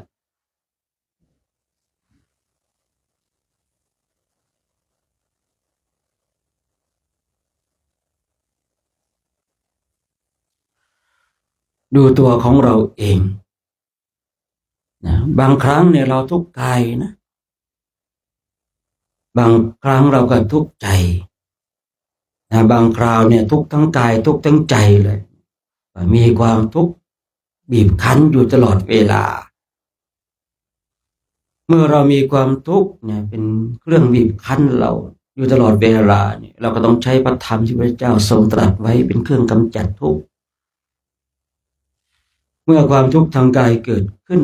เราก็ต้องใช้ธรรมะใช้หลักธรรมที่พระเจ้าทรงตรัสไว้มาดับความทุกข์ที่เกิดจากทางกายเมื่อความทุกข์เกิดขึ้นทางใจเราก็ต้องใช้ธรรมะที่พระเจ้าทรงตรัสไว้เนี่ยมาดับมันเดียวบางคราวนี่มันทุกข์ทั้งกายทุกข์ทั้งใจเลยนะในบุคคลหนึ่งบุคคลใดก็ตามถ้าทุกข์ทั้งกายทุกข์ทั้งใจเลยนี่โอ้โหพูดง่ายๆว่าหนักทุกข์กายอย่างเดียวก็ลำบากเพียงพอแล้วหรือว่าทุกข์ใจอย่างเดียวก็ลำบากเพียงพอแล้วนี่มันทุกข์ทั้งกายทุกข์ทั้งใจเลยบางคนบางท่านทุกข์จนสภาพร่างกายรับไม่ไหวบางคนบางท่านทุกข์จนสภาพจิตใจรับไม่ไหวไม่ว่าทั้งกายไม่ว่าทั้งใจทุกคนมีขีดจำกัดความทุกข์ทางกายก็มีขีดจำกัดความทุกข์ทางใจก็มีขีดจำกัดแต่ก่อนที่เราจะให้มันถึงขีดจำกัดนั้นเราต้องใช้ธรรมะเนี่ยที่บางคนบางท่านฆ่าตัวตายบางคนบางท่านนี่พอแล้วกับชีวิตนี้เนี่ยเพราะว่าความทุกข์นั้นมันถึงขีดจำกัดแล้วเราเป็นผู้ที่โชคดีที่มีธรรมะเป็นเครื่องหล่อเลี้ยงเราไม่ปล่อยให้ความทุกข์มันตั้งอยู่ในจิตอยู่ในใจของเรานานเพราะความทุกข์ไม่ว่าจะเกิดขึ้นทางกายหรือทางใจเมื่อตั้งอยู่กับบุคคลใดนานบุคคลนั้นก็จะทุกข์กับสิ่งนั้นๆแต่บุคคลหนึ่งบุคคลใดใช้ธรรมะที่พระเจ้าทรงตรัสไว้เนี่ยเมื่อทุกข์ทางกายเกิดขึ้นก็ใช้ธรรมะที่พระเจ้าทรงตรัสไว้เนี่ยดับทุกข์เมื่อเราดับได้ไฟทั้งหลายก็ไม่ไหม้เราความทุกข์ที่มันเกิดขึ้นมันก็จะหายไปเพราะเรามีธรรมะเป็นเครื่องดับทุกข์ถ้าความทุกข์เกิดขึ้นทางใจเราก็ต้องใช้ธรรมะเป็นเครื่องดับทุกข์ผมเชื่อว่าท่านทั้งหลายเนี่ยต้องรู้และแจ้งประจักษ์ด้วยตนเองเวลาเนี่ยความทุกข์ทางกายมันเกิดขึ้นเวลาความทุกข์ทางใจมันเกิดขึ้นเราเป็นเช่นไรนั่งก็ไม่เป็นสุขนอนก็ไม่เป็นสุขนะบางคนบางท่านทั้งหลายเคยได้ยินไหมว่ากลางวันร้อนแดดกลางคืนร้อนดอกกลางวันเนี่ยทุกข์กับความร้อนกับแสงแดดกลางคืนเนี่ยหลบแสงแดดได้พระอาทิตย์ลาลับไปแล้วแต่ก็มาทุกข์กับดอกบางทีคนแล้วก็ทุกข์นู่นทุกข์นี่เนี่ยกลางคืนร้อนกลางวันร้อนแดดกลางคืนร้อนดอกพวก ที่กู้หนี้ยืมสินเขาเนี่ยดอกมันขึ้นทุกวินาทีเนี่ยยิ่งกู้เขามามากยืมเขามามากเนี่ยมันก็มากไปด้วยคิดเป็นรายวินาทีเนี่ยดอกมันก็ขึ้นทุกวินาทีนะบางคนบางท่านวินาทีหนึ่งรับเป็น100-200 บาทบางคนวินาทีหนึ่ง1,000-2,000 บาทในแค่วินาทีนะนั่นก็เลยทำให้ว่ากลางวันร้อนแดดกลางคืนร้อนดอกปกติพระอาทิตย์ลาลับไปแล้วความร้อนมันน่าจะหายไปใช่ความร้อนจากพระอาทิตย์ที่มันเปล่งรัศมีอาจจะหายไปแต่มันก็มีความร้อนอื่นๆมาทดแทนเป็นเช่นนี้เองชีวิตของคนเราที่เราได้สวดสาธยายกันบ่อยๆพระธรรมเป็นเครื่องกำจัดทุกข์เมื่อทุก เมื่อทุกข์ทางกายเกิดขึ้นก็ดับมันตอนนั้นท่านทั้งหลายเมื่อทุกข์ทางใจเกิดขึ้นก็ดับมันตอนนั้นถ้าเราไม่ดับมันเนี่ยมันเหมือนกับเราเนี่ยปล่อยให้ไฟมันลุกมันเผาเราไม่มีคนอื่นเผาเราเท่าน่ากลัวเท่ากับตัวของเราเผาตัวของเราเองคนอื่นอาจจะมาทำร้ายเราได้ทางด้านร่างกายแต่คนทั้งหลายไม่สามารถจะมาทำร้ายด้านจิตใจของเราได้กายเนี่ยคนอื่นอาจจะมาทำร้ายได้แต่จิตใจเนี่ยคนอื่นไม่สามารถจะมาทำร้ายได้นอกจากตัวของเราเองคนอื่นทำร้ายเราทางด้านร่างกายแต่ตัวของเราเองทำร้ายตัวของเราในด้านจิตใจความทุกข์ทั้งหลายที่มันเกิดขึ้นเนี่ยไม่ว่าจะทางกายหรือทางใจย่อมนำพาเราไปสู่อบายทั้งนั้นความทุกข์ไม่ได้นำพาให้เราไปสู่สวรรค์จิตดวงสุดท้ายตายไปพร้อมกับความสุขก็ไปสู่สุคติจิตดวงสุดท้ายตายไปพร้อมกับความทุกข์ก็ไปทุกขติความทุกข์ทั้งหลายที่มันปรากฏขึ้นผมมาพิจารณาดูแล้วเนี่ยเจาะลึกลงไปตัวของเราเองเป็นผู้ที่สร้างทุกข์มาเองไม่มีใครสร้างทุกข์ให้กับเรานะสมัยก่อนเนี่ยไม่เข้าใจในเรื่องราวสิ่งเหล่านี้ก็คิดว่าคนนั้นคนนี้ทำให้เราเป็นทุกข์คนนั้นคนนี้ทำให้เราลำบากสมัยก่อนมีความคิดเช่นนี้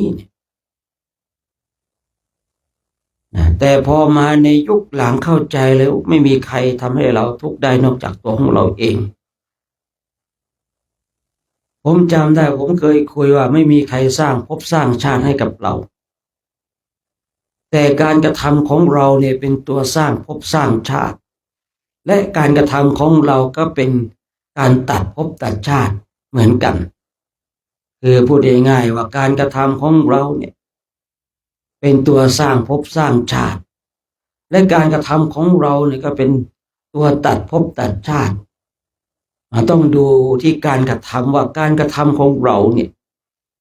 มันอยู่ในกระบวนการของการเพิ่มภพชาติหรือว่าเป็นการตัดภพชาติเราอย่าคิดว่าการเจริญจิตตภาวนาขอประทานอภัยเราอย่าคิดว่าการนั่งสมาธิอย่างเนี้ยเป็นการตัดภพตัดชาตินะถ้าใจของเราเนี่ยไม่มั่นคงในธรรมถ้าใจของเราเนี่ยไม่อยู่ในหลักแห่งธรรมบางคนบางท่านเนี่ยจิตใจมันล่องลอยจิตใจไม่ได้อยู่กับธรรมคิดว่าการนั่งเฉพาะกายเนี่ยเป็นการตัดภพตัดชาติเปล่าเลยการนั่งที่จะตัดภพตัดชาติได้นั้นต้องมีหลักธรรม ต้องมีธรรมที่เป็นเครื่องกำจัดทุกข์เพราะว่าในขณะที่เรานั่งกันเนี่ยทุกข์ทั้งหลายของเราแต่ละคนแต่ละท่านมันแตกต่างกันออกไปฉะนั้นธรรมที่เป็นเครื่องกำจัดทุกข์ของเราเนี่ยแต่ละคนเนี่ยมันจึงแตกต่างฉะนั้นเราจะต้องเข้าใจเลยว่าเราจะใช้ธรรมข้อใดเป็นเครื่องกำจัดทุกข์ที่มันเกิดขึ้นในใจของเราณเวลานี้เมื่อเราสามารถกำจัดทุกข์ที่มันเกิดขึ้นในขณะนี้ได้โดยใช้หลักธรรมที่พระเจ้าทรงตรัสไว้เนี่ยเมื่อเรากำจัดได้ต่อไปในภายภาคหน้ามันก็สบายเพราะเรามีวิธีการมีทางมีหนทางในการกำจัดทุกข์ที่มันเกิดขึ้นไม่ว่าจะเป็นทางกายหรือว่าทางใจทางกายก็ดีทางใจก็ดีเนี่ยทุกข์ที่มันเกิดขึ้นเนี่ยถ้าเราไม่ดับมันย่อมนำพาให้เราสู่อบายทั้งนั้นไม่ว่าความทุกข์ที่มันเกิดขึ้นไม่ว่าจะทุกข์กายทุกข์ใจถ้าเราดับได้กระบวนการของการตัดภพตัดชาติมันเกิดขึ้นมันง่ายเหลือเกินนะตรงนี้เองเพียงแต่เราดับทุกข์ที่มันเกิดขึ้นภายในจิตในใจของเราได้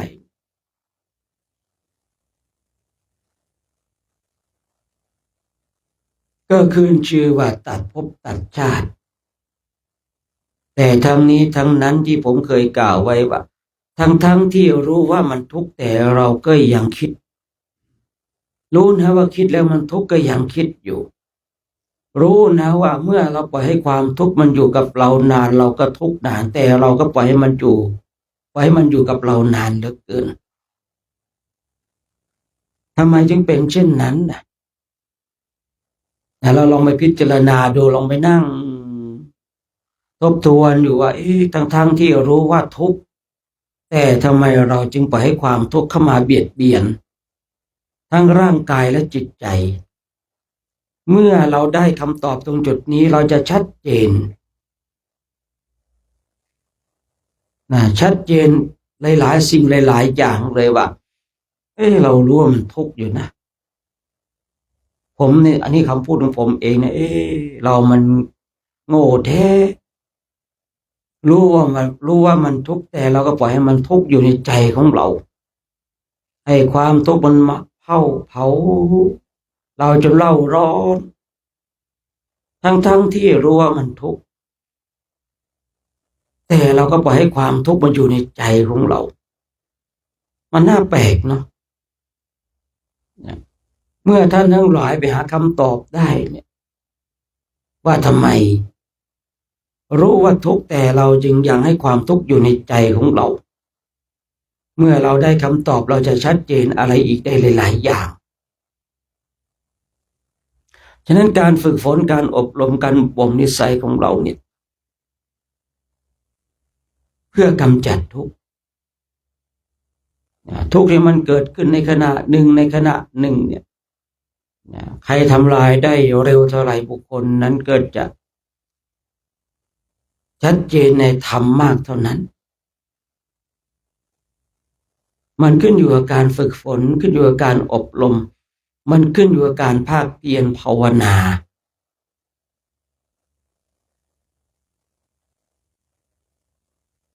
ว่าเราฝึกฝนอบรมเนี่ยจนชำนาญในการฝึกจิตขนาดไหนถ้าเราชำนาญในการฝึกจิตไม่ว่าจะทุกทางกายทุกทางใจมันเกิดขึ้นความชำนาญของจิตมันจะเข้าไปดับเข้าไปกำจัดนั่นเลยเพราะเรามีธรรมอยู่ในจิตอยู่ในใจของเราเมื่อความทุกข์ทางกายเกิดขึ้นเราก็ดับทุกข์ทางกายเมื่อทุกข์ทางใจเกิดขึ้นเราก็ดับทุกข์ทางใจเมื่อความทุกข์ทางกายและทางใจเกิดขึ้นเราก็ดับถ้าเราดับเช่นนี้เนี่ยความทุกข์ทั้งหลายมันจะไม่ถึงขีดจำกัดพูดง่ายๆว่าไฟไหม้ปุ๊บเราดับปั๊บเลยไฟไหม้ปุ๊บเราดับปั๊บเลยเราไม่ปล่อยให้มันไหม้บ้านไหม้เรือน เช่นเราเห็นไฟไหม้ต้องปลั๊กไฟเราก็ไปดับพอดับปุ๊บถามว่าไฟนั้นมันจะลามไปไหม้บ้านข้างหลังไหมก็ไม่แต่ถ้าว่าเราเห็นไฟมันไหม้แล้วต้องปลั๊กไฟมันช็อตนะเราไม่ดับเมื่อเราไม่ดับเนี่ยบ้านของเราจะมอดไหม้อย่างแน่นอนฉันใดก็ฉันนั้นไอ้ความทุกข์ที่มันเกิดขึ้นในใจของเราเนี่ยมันเริ่มต้นจากจุดเล็กๆนั้นไม่ได้เริ่มต้นจากจุดใหญ่นะสังเกตดูได้บางทีในไอ้ความทุกข์บางอย่างเนี่ยผมนั่งดูนะที่มันเกิดขึ้นเนี่ยเราเป็นผู้ที่ใส่เชื้อเช่นเราก่อไฟอยู่หนึ่งกองเมื่อเราใส่เชื้อใส่ฟืนไปเนี่ยไฟนั้นกำลังลุกโชติช่วงชัชวาลยิ่งถ้าเราใส่เชื้อมากเท่าไรไฟมันก็กองโตเพิ่มความร้อนมากขนาดนั้นเราใส่เชื้อมากมันก็ร้อนมากเพราะมันลุกมากแต่ถ้าว่าเราเนี่ยดึงฟืนออกมันกำลังไหม้อยู่ดึงฟืนออกเดี๋ยวมันก็มอดไหม้ความร้อนมันก็หายไปฉันใดก็ฉันนั้นเนี่ยผมนั่งด้วยความทุกข์ทั้งหลายที่มันเกิดขึ้นในสมัยก่อนนะโอ้เราเป็นผู้ที่ใส่เชื้อเองนะแล้วเราก็มานั่งทุกข์เองแม่ช่างโง่แท้รู้ว่ามันทุกข์เรายังทำให้ความทุกข์เกิดขึ้นในใจของเราตั้งแต่บัดนั้นผมเข้าใจผมก็เลยให้ความทุกข์ทั้งหลายเนี่ยมันเกิดขึ้นเรารู้ทุกข์ปุ๊บกระดับปั๊บเลยเราไม่ไปใส่เชื้อเมื่อไรเนี่ยเราก็ทุกข์เราร้อนรุ่มร้อนมากเท่านั้นท่านทั้งหลายลองสังเกตดูได้เวลาที่เราเจอเรื่องไม่ถูกอกถูกใจเนี่ยมันทุกข์แหละทุกข์ปุ๊บกำหนดในทุกนั้นดับปุ๊บเย็นสบายในเย็นสบายแหละแต่ถ้าว่าเราเจอเรื่องไม่ถูกใจแล้วมันทำไมเป็นอย่างนั้นทำไมต้องทำอย่างนั้นไม่รู้หรือไงนู่นนี่นั่นทั้งหลายที่เราใส่เชื้อแห่งความทุกข์เมื่อเราใส่เชื้อแห่งความทุกข์เราก็ต้องทุกข์ต่อไปเมื่อเราดับทุกข์เราก็จะมีความสุขแต่ถ้าเราใส่เชื้อแห่งความทุกข์เราก็ต้องทุกข์ต่อไปไม่ต้องไปแปลกใจหรอกที่พระพุทธเจ้าพระองค์ทรงตรัสว่าการเกิดทุกคราวเป็นทุกข์ล่ำไป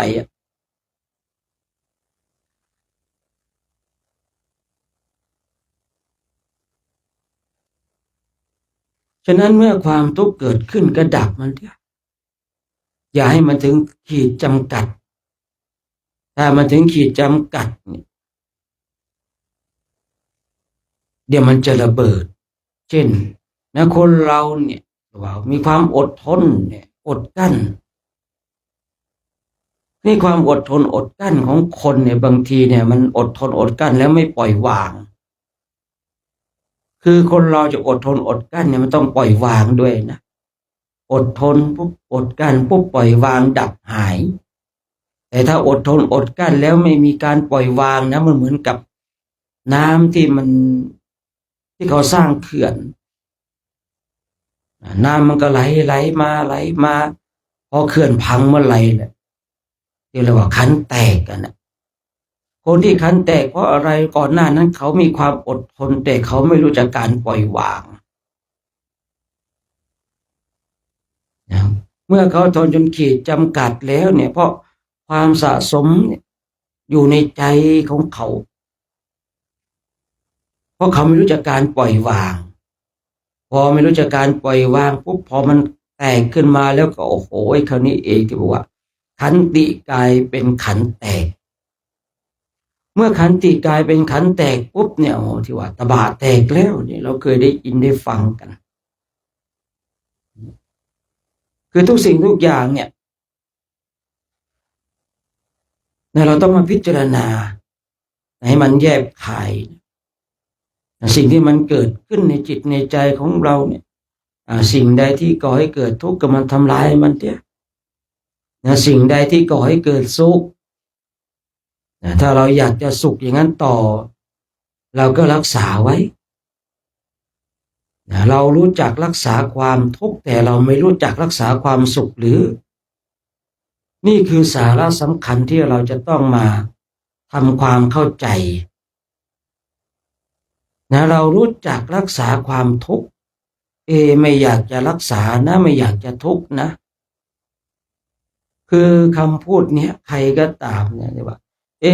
ฉันก็ไม่ได้รักษานะผมก็ไม่ได้รักษานะความทุกข์เนี่ยแต่ความทุกข์อยู่กับเรานานนั่นก็ขึ้นชื่อว่าเรารักษาแล้วท่านทั้งหลายแต่เรายอมไม่เข้าใจและไม่ยอมรับนั่นเองเราเนี่ยรักษาความทุกข์และรักษาความสุขนะที่บางคนบางท่านเนี่ยนั่งภาวนาไปเนี่ยนั่งภาวนาไปเจอความทุกข์ไม่ดับนั่นขึ้นชื่อว่าเรารักษาความทุกข์นะเรารู้จักหรือว่าอาจจะไม่รู้จักแต่ทำไมความทุกข์มันเกิดขึ้นในใจของเราตั้งอยู่นานเหลือเกินนะอันนี้ก็ฝากให้ไปดูอีกเหมือนกันว่าทำไมเป็นเช่นนั้น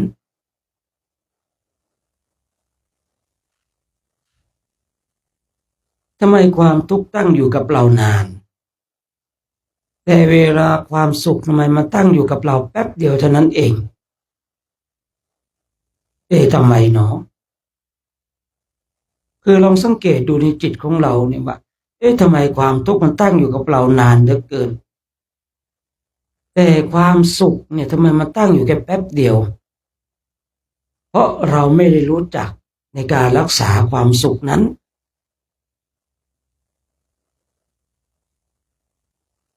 ทั้งที่จิตของเราไม่ชอบความทุกข์แต่ทำไมความทุกข์อยู่นานทั้งที่จิตของเราชอบความสุขแต่ความสุขทำไมอยู่กับเราประเดี๋ยวประดาวมันน่าแปลกใจไหมนะสิ่งเหล่านี้ผมก็เคยแปลกใจและผมก็หาคำตอบให้กับตัวเองได้ทั้งที่เราเนี่ยพูดง่ายเกลียดความทุกข์รักความสุขแต่เวลาความทุกข์เกิดขึ้นความทุกข์ดันอยู่กับเรานานแต่เวลาความสุขเกิดขึ้นแป๊บเดียวก็หายแล้วฉะนั้นเช้าวันนี้ก็ขอฝากไว้ให้เราท่านทั้งหลายเป็นผู้ที่มีความภาคเพียรภาวนามีการฝึกฝนมีการอบรมมีการบ่มนิสัยมาชัดเจนในการฝึกฝนอบรมพระพุทธเองจะขอยุติการใช้เสียงเพื่อให้เราท่านทั้งหลายได้บำเพ็ญเพียรภาวนาจนกว่าจะได้เวลาในการแผ่เมตตา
ทั้งปวงที่เป็นเพื่อนทุกข์แก่เจ็บตายด้วยการทั้งหมดทั้งสิ้นจงเป็นสุขเถิดอย่าได้เป็นต่อกันและกันเลยอาพยาปาชาโหนตุจงเป็นสุขเถิดอย่าได้บาปเบียดเบียนซึ่งกันและกันเลยอานิคาโหนตุจงเป็นสุขเถิดอย่าได้ความทุกข์กายทุกข์ใจเลยสุขีอัตตานังหารันตุจงมีความสุขกายสุขใจรักษาตนให้รอดพ้นจากทุกข์โทษเวรภัยอันตรายทั้งปวงจงทุกข์ทั่วหน้าเถิดกาตังปุญญาภรังไมสัพเพภาคีภวันตุเตขอสัพพสัตว์ทั้งหลายทั้งปวงเหล่านั้นจงเป็นผู้มีส่วนได้เสวยผลบุญที่ข้าพเจ้าทั้งหลายได้บำเพ็ญแล้วนี่เถิด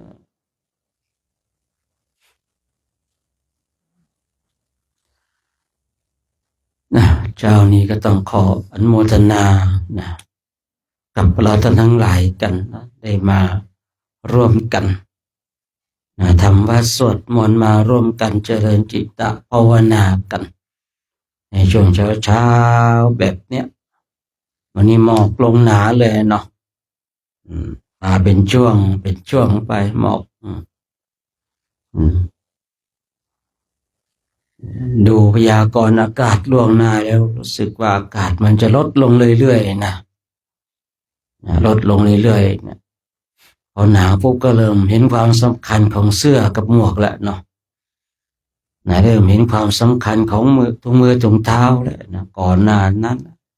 ร้อนหน่อยละเสื้อหายแล้วเนาะเสื้อหายทิ้งเสื้อกัน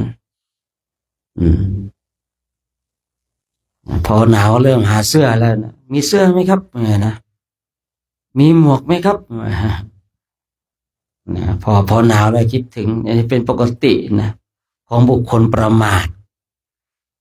นี่ปกติของคนประมาทจะเป็นเช่นนี้นะครับแต่คนที่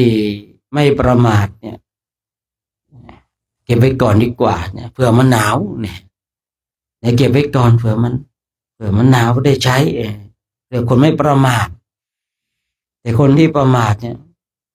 ร้อนแล้วทิ้งแล้วไม่เอาแล้วสละดีกว่าเนี่ยเขาเรียกคนประมาท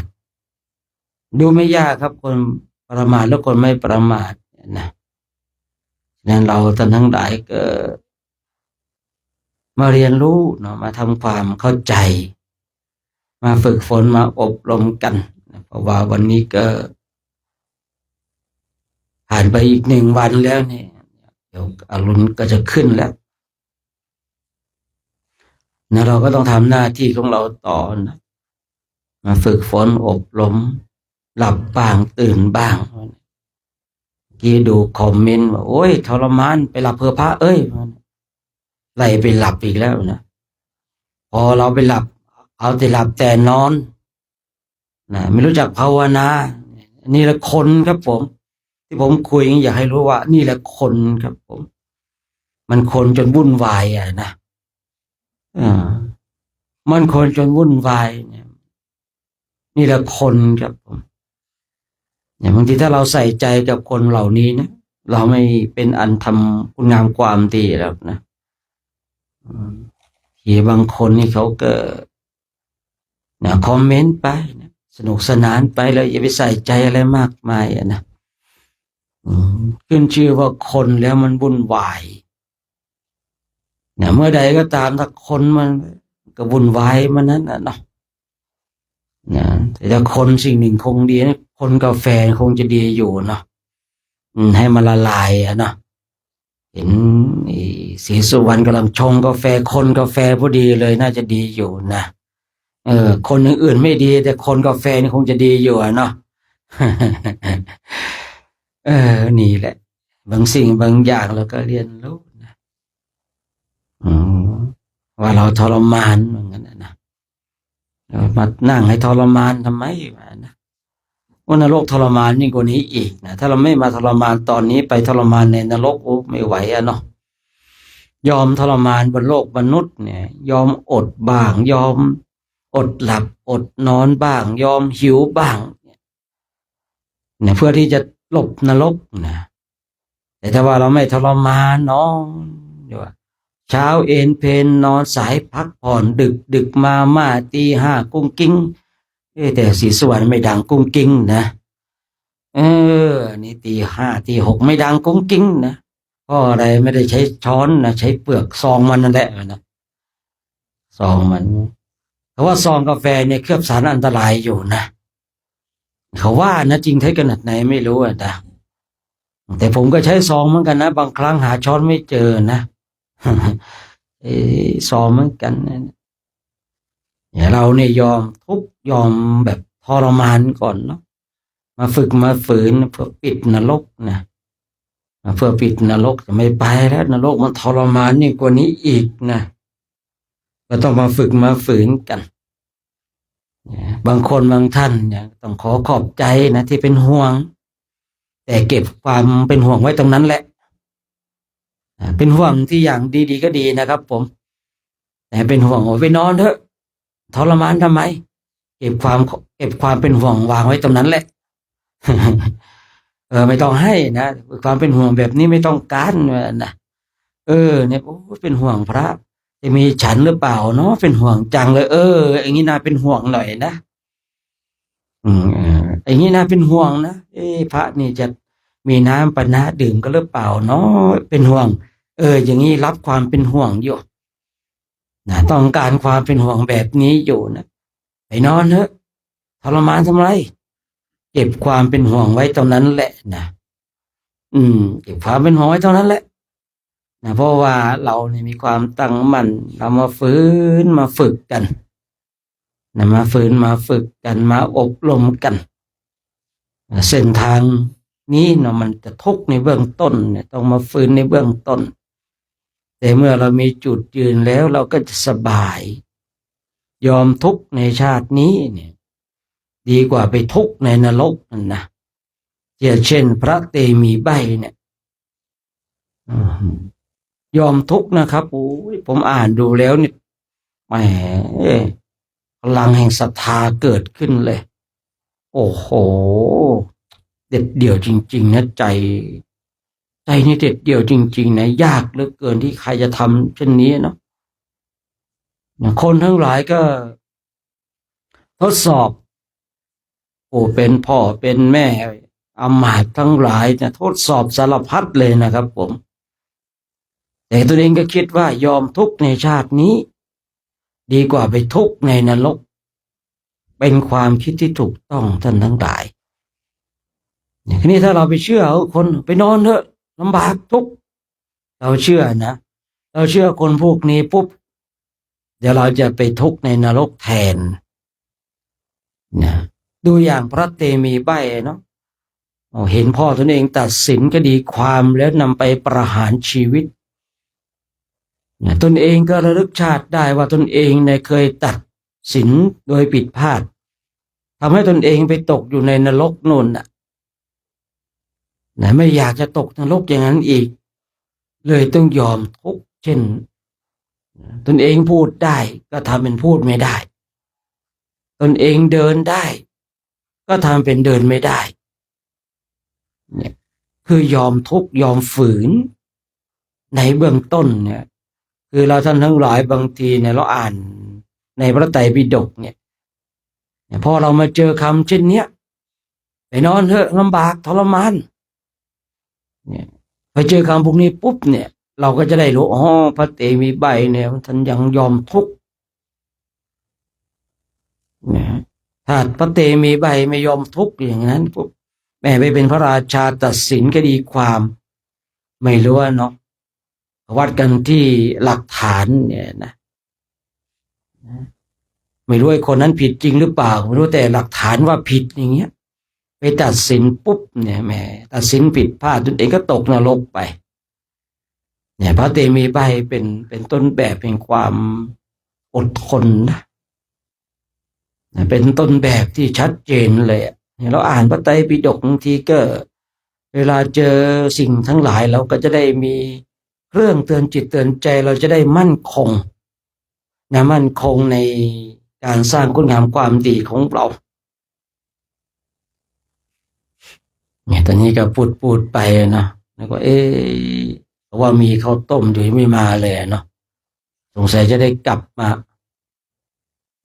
มาแล้วเนี่ยเอาอีกแล้วเจ้าหน้าที่นะไม่มาบอกนะมาแล้วไม่ยอมมาบอกมากล่าวกันนะ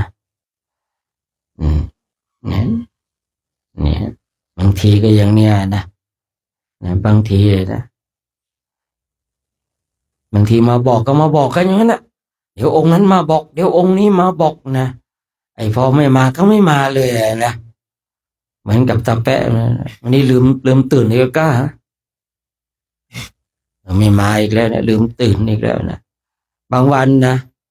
พอเรานอนพักอย่างนั้นอาจารย์ครับอาบาตครับอาบาตครับอาจารย์อาบาตครับเรานอนอยู่นะบางวันเนี่ยอาบาตมาวางไว้ตรงหน้าไม่มาครับไม่เห็นเตรียมบาตรกันนะต้องหาเรียกครับผมบางวันเราอยู่ในเต็นท์นะอาจารย์ครับอาบาตครับอาจารย์บาตรครับอาบาตครับโอ้โหเราก็ต้องรีบแล้วครับเนาะรีบลุกมาแล้วเอาบาตรให้แก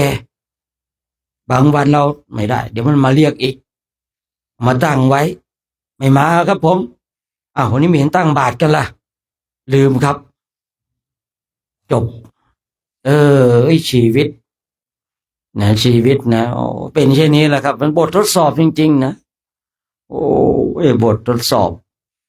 นะคือพูดง่ายๆว่านะบททดสอบของชีวิตเนี่ยมันเกิดขึ้นอยู่ตลอดเวลานะเกิดขึ้นอยู่ตลอดเวลานะฉะนั้นเราท่านทั้งหลายก็ต้องมาเรียนรู้มาทำความเข้าใจนะเท่าทันก็ไม่หลงไหลไปกับกิเลสทั้งหลายแต่ถ้าไม่เท่าทันมันก็หลงไหลไปกับกิเลสทั้งหลายแต่เรามีความเชื่อมั่นในคุณงามความดีเราก็จะไม่หลงไหลไปกับคนผ่านทำไมผมยังว่าเก็บความเป็นห่วงไว้อย่างนั้นเถอะนะไม่ต้องเป็นห่วงเราเนาะแบบเนี้ยเนาะ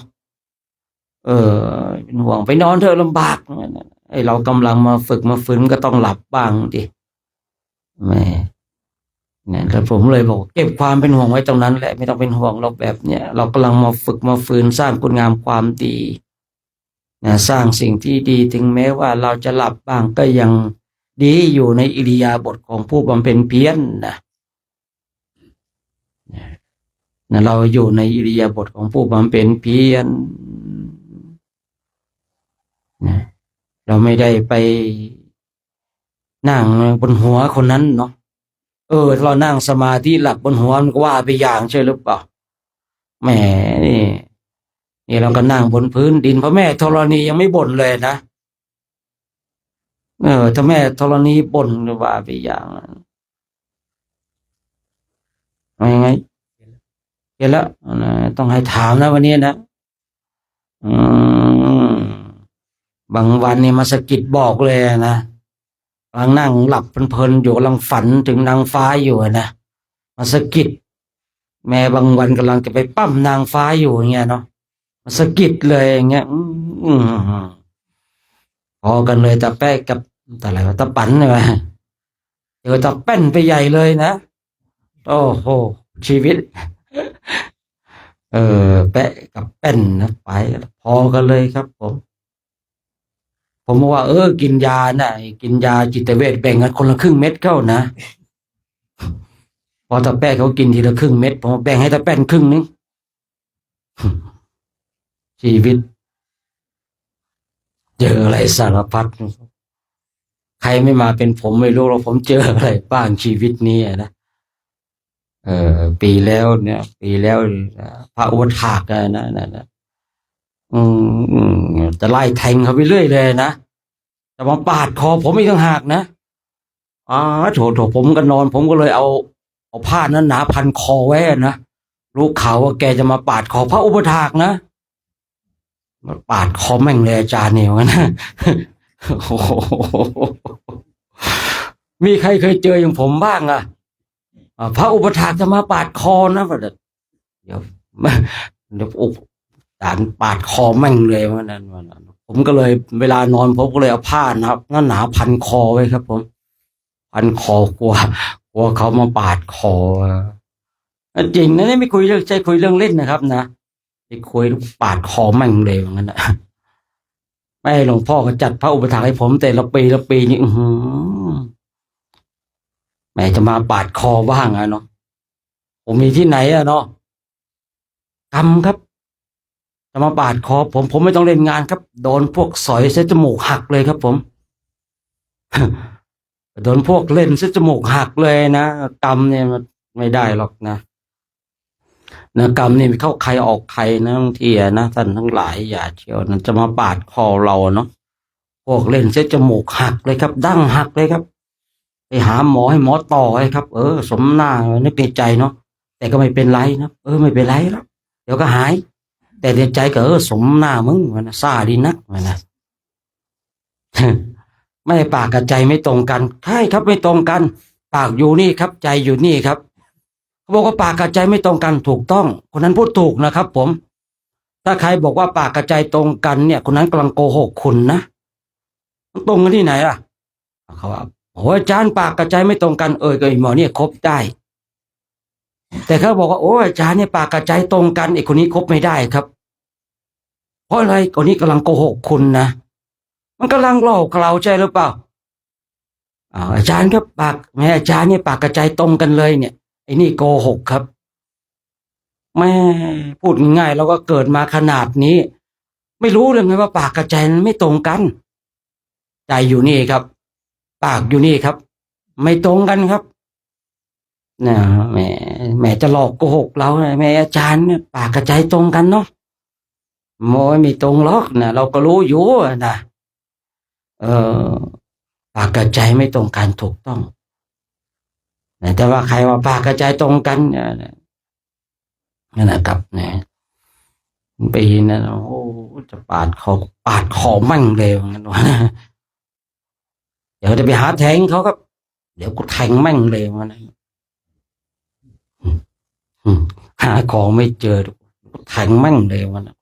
แทงมั่งเลยว่าเดินแล้วแทงมั่งเลยผมก็หลบเข้าห้องน้ำเลยครับกลัวจะมาแทงด้วยแล้วคือห้องน้ำคือเป็นสถานที่ปลอดภัยที่สุดนะในเต็นท์จะเกิดมันกระโดดขึ้นมาแทงในตึกเลยผมเลยต้องสลับนอนที่นอนตลอดแต่ผมเป็นพวกโจรเก่าครับแล้วผมก็นอนริมนี้บ้างนอนริมนี้บ้างนอนฝั่งนู้นบ้างนอนฝั่งนี้บ้างผมรู้ว่าจะเกิดถ้ามันมามองเราเฮ้ยนอนตรงนี้ไว้ผมโจรเก่านะครับผมคือผมง่ายผมสุดมาก่อนครับรู้ว่าการที่คนเราเนี่ยคือคนทำร้ายคนเขาต้องวางเป็นตัวนอนตรงนี้นะถ้านอนอย่างนี้หัวใจอยู่ตรงนี้คออยู่ตรงนี้มันต้องแทงตรงไหนผมต้องนอนสลับไปสลับมาครับสลับไปสลับมาครับโดนหนังตีใหญ่เยอะไปมากหรือเปล่าก็ไม่รู้นะ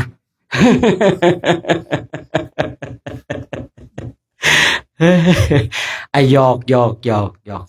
จริงๆผมไม่ได้เร็วร้ายถึงขนาดนั้นหรอกนะอันนี้หยอกเอานะเนาะว่าไงต้องแดงเลย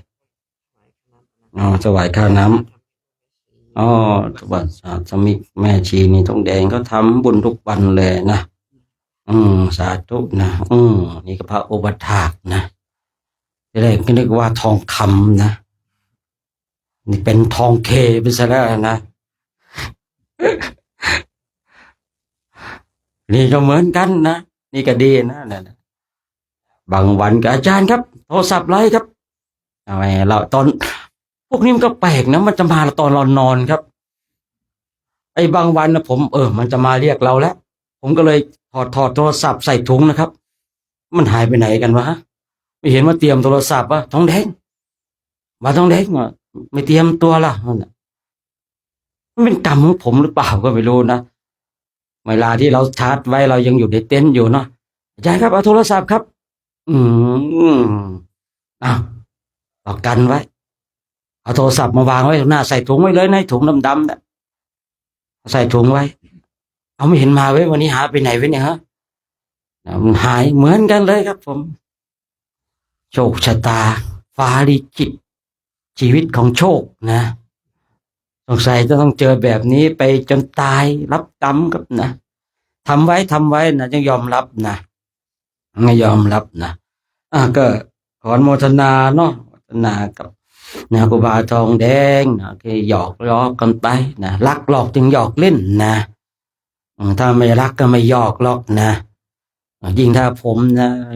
ก็ขึ้นมึงกับกูกับใครมึงกูนี่แสดงว่าผมรักมากครับแต่ถ้าผมครับนั่นไอ้คนนั้นต้องระวังตัวไว้ให้ดีนะ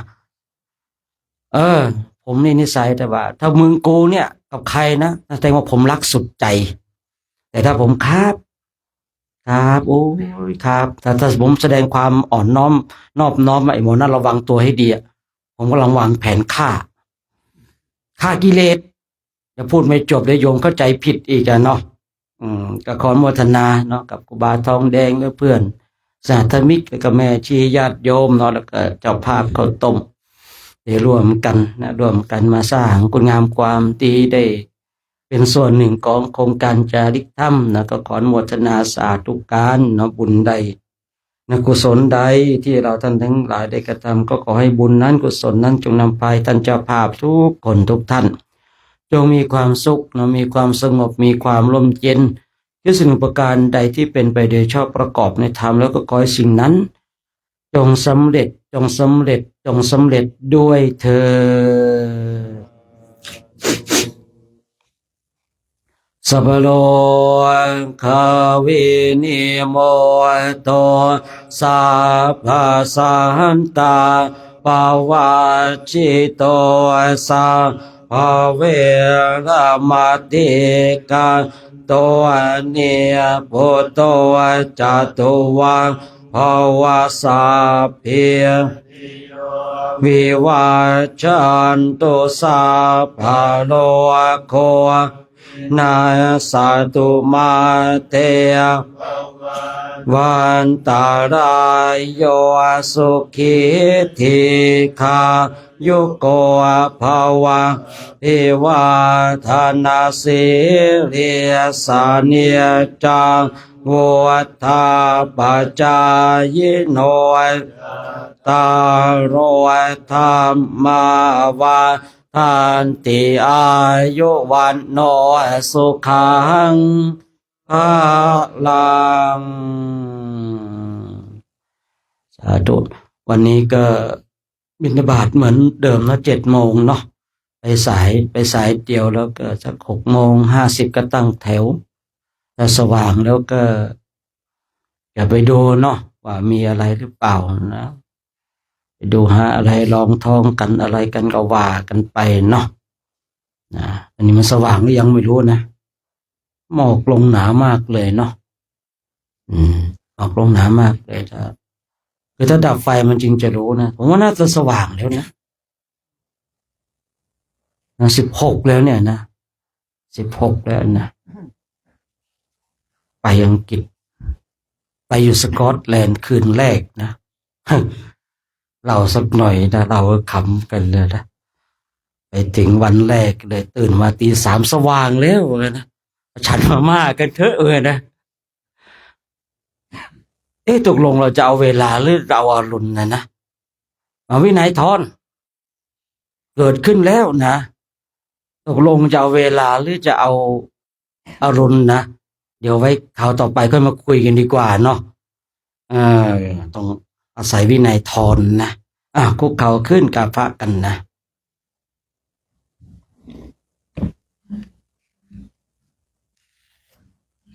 แบตหมดแล้วเนี่ยถอดโอ้โหน้ำค้างแรงเปียกหมดเลยนี่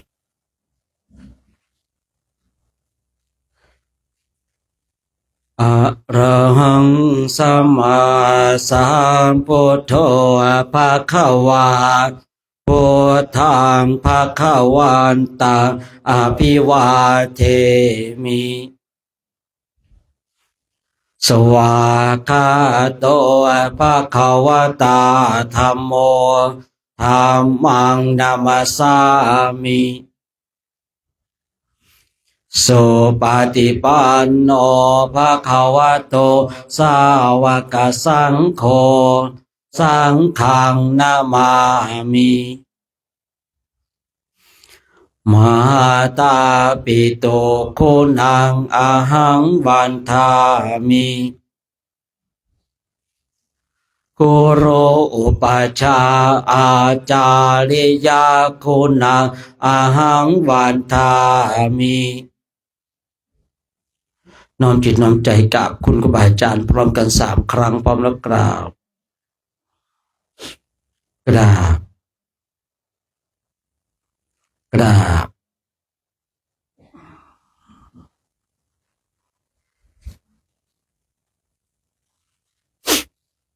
พระภิกษุสงฆ์พร้อมใจกันกราบอาจารย์โชคชัยอีก3 ครั้งพร้อมกันแล้วกราบ สาธุนะ กราบกราบ สาธุนะสามเณรแม่ชีโยมพร้อมแล้วกราบกราบกราบครับนิมนต์นะครับแม่ตั้งแต่เพิ่มสติให้เนนมิกเนี่ยไม่หลงกราบเลยฮะเพิ่มได้ดีจริงๆนะแต่ก็คอยว่าเมื่อไรเนาะเนนมิกจะเผลอนะ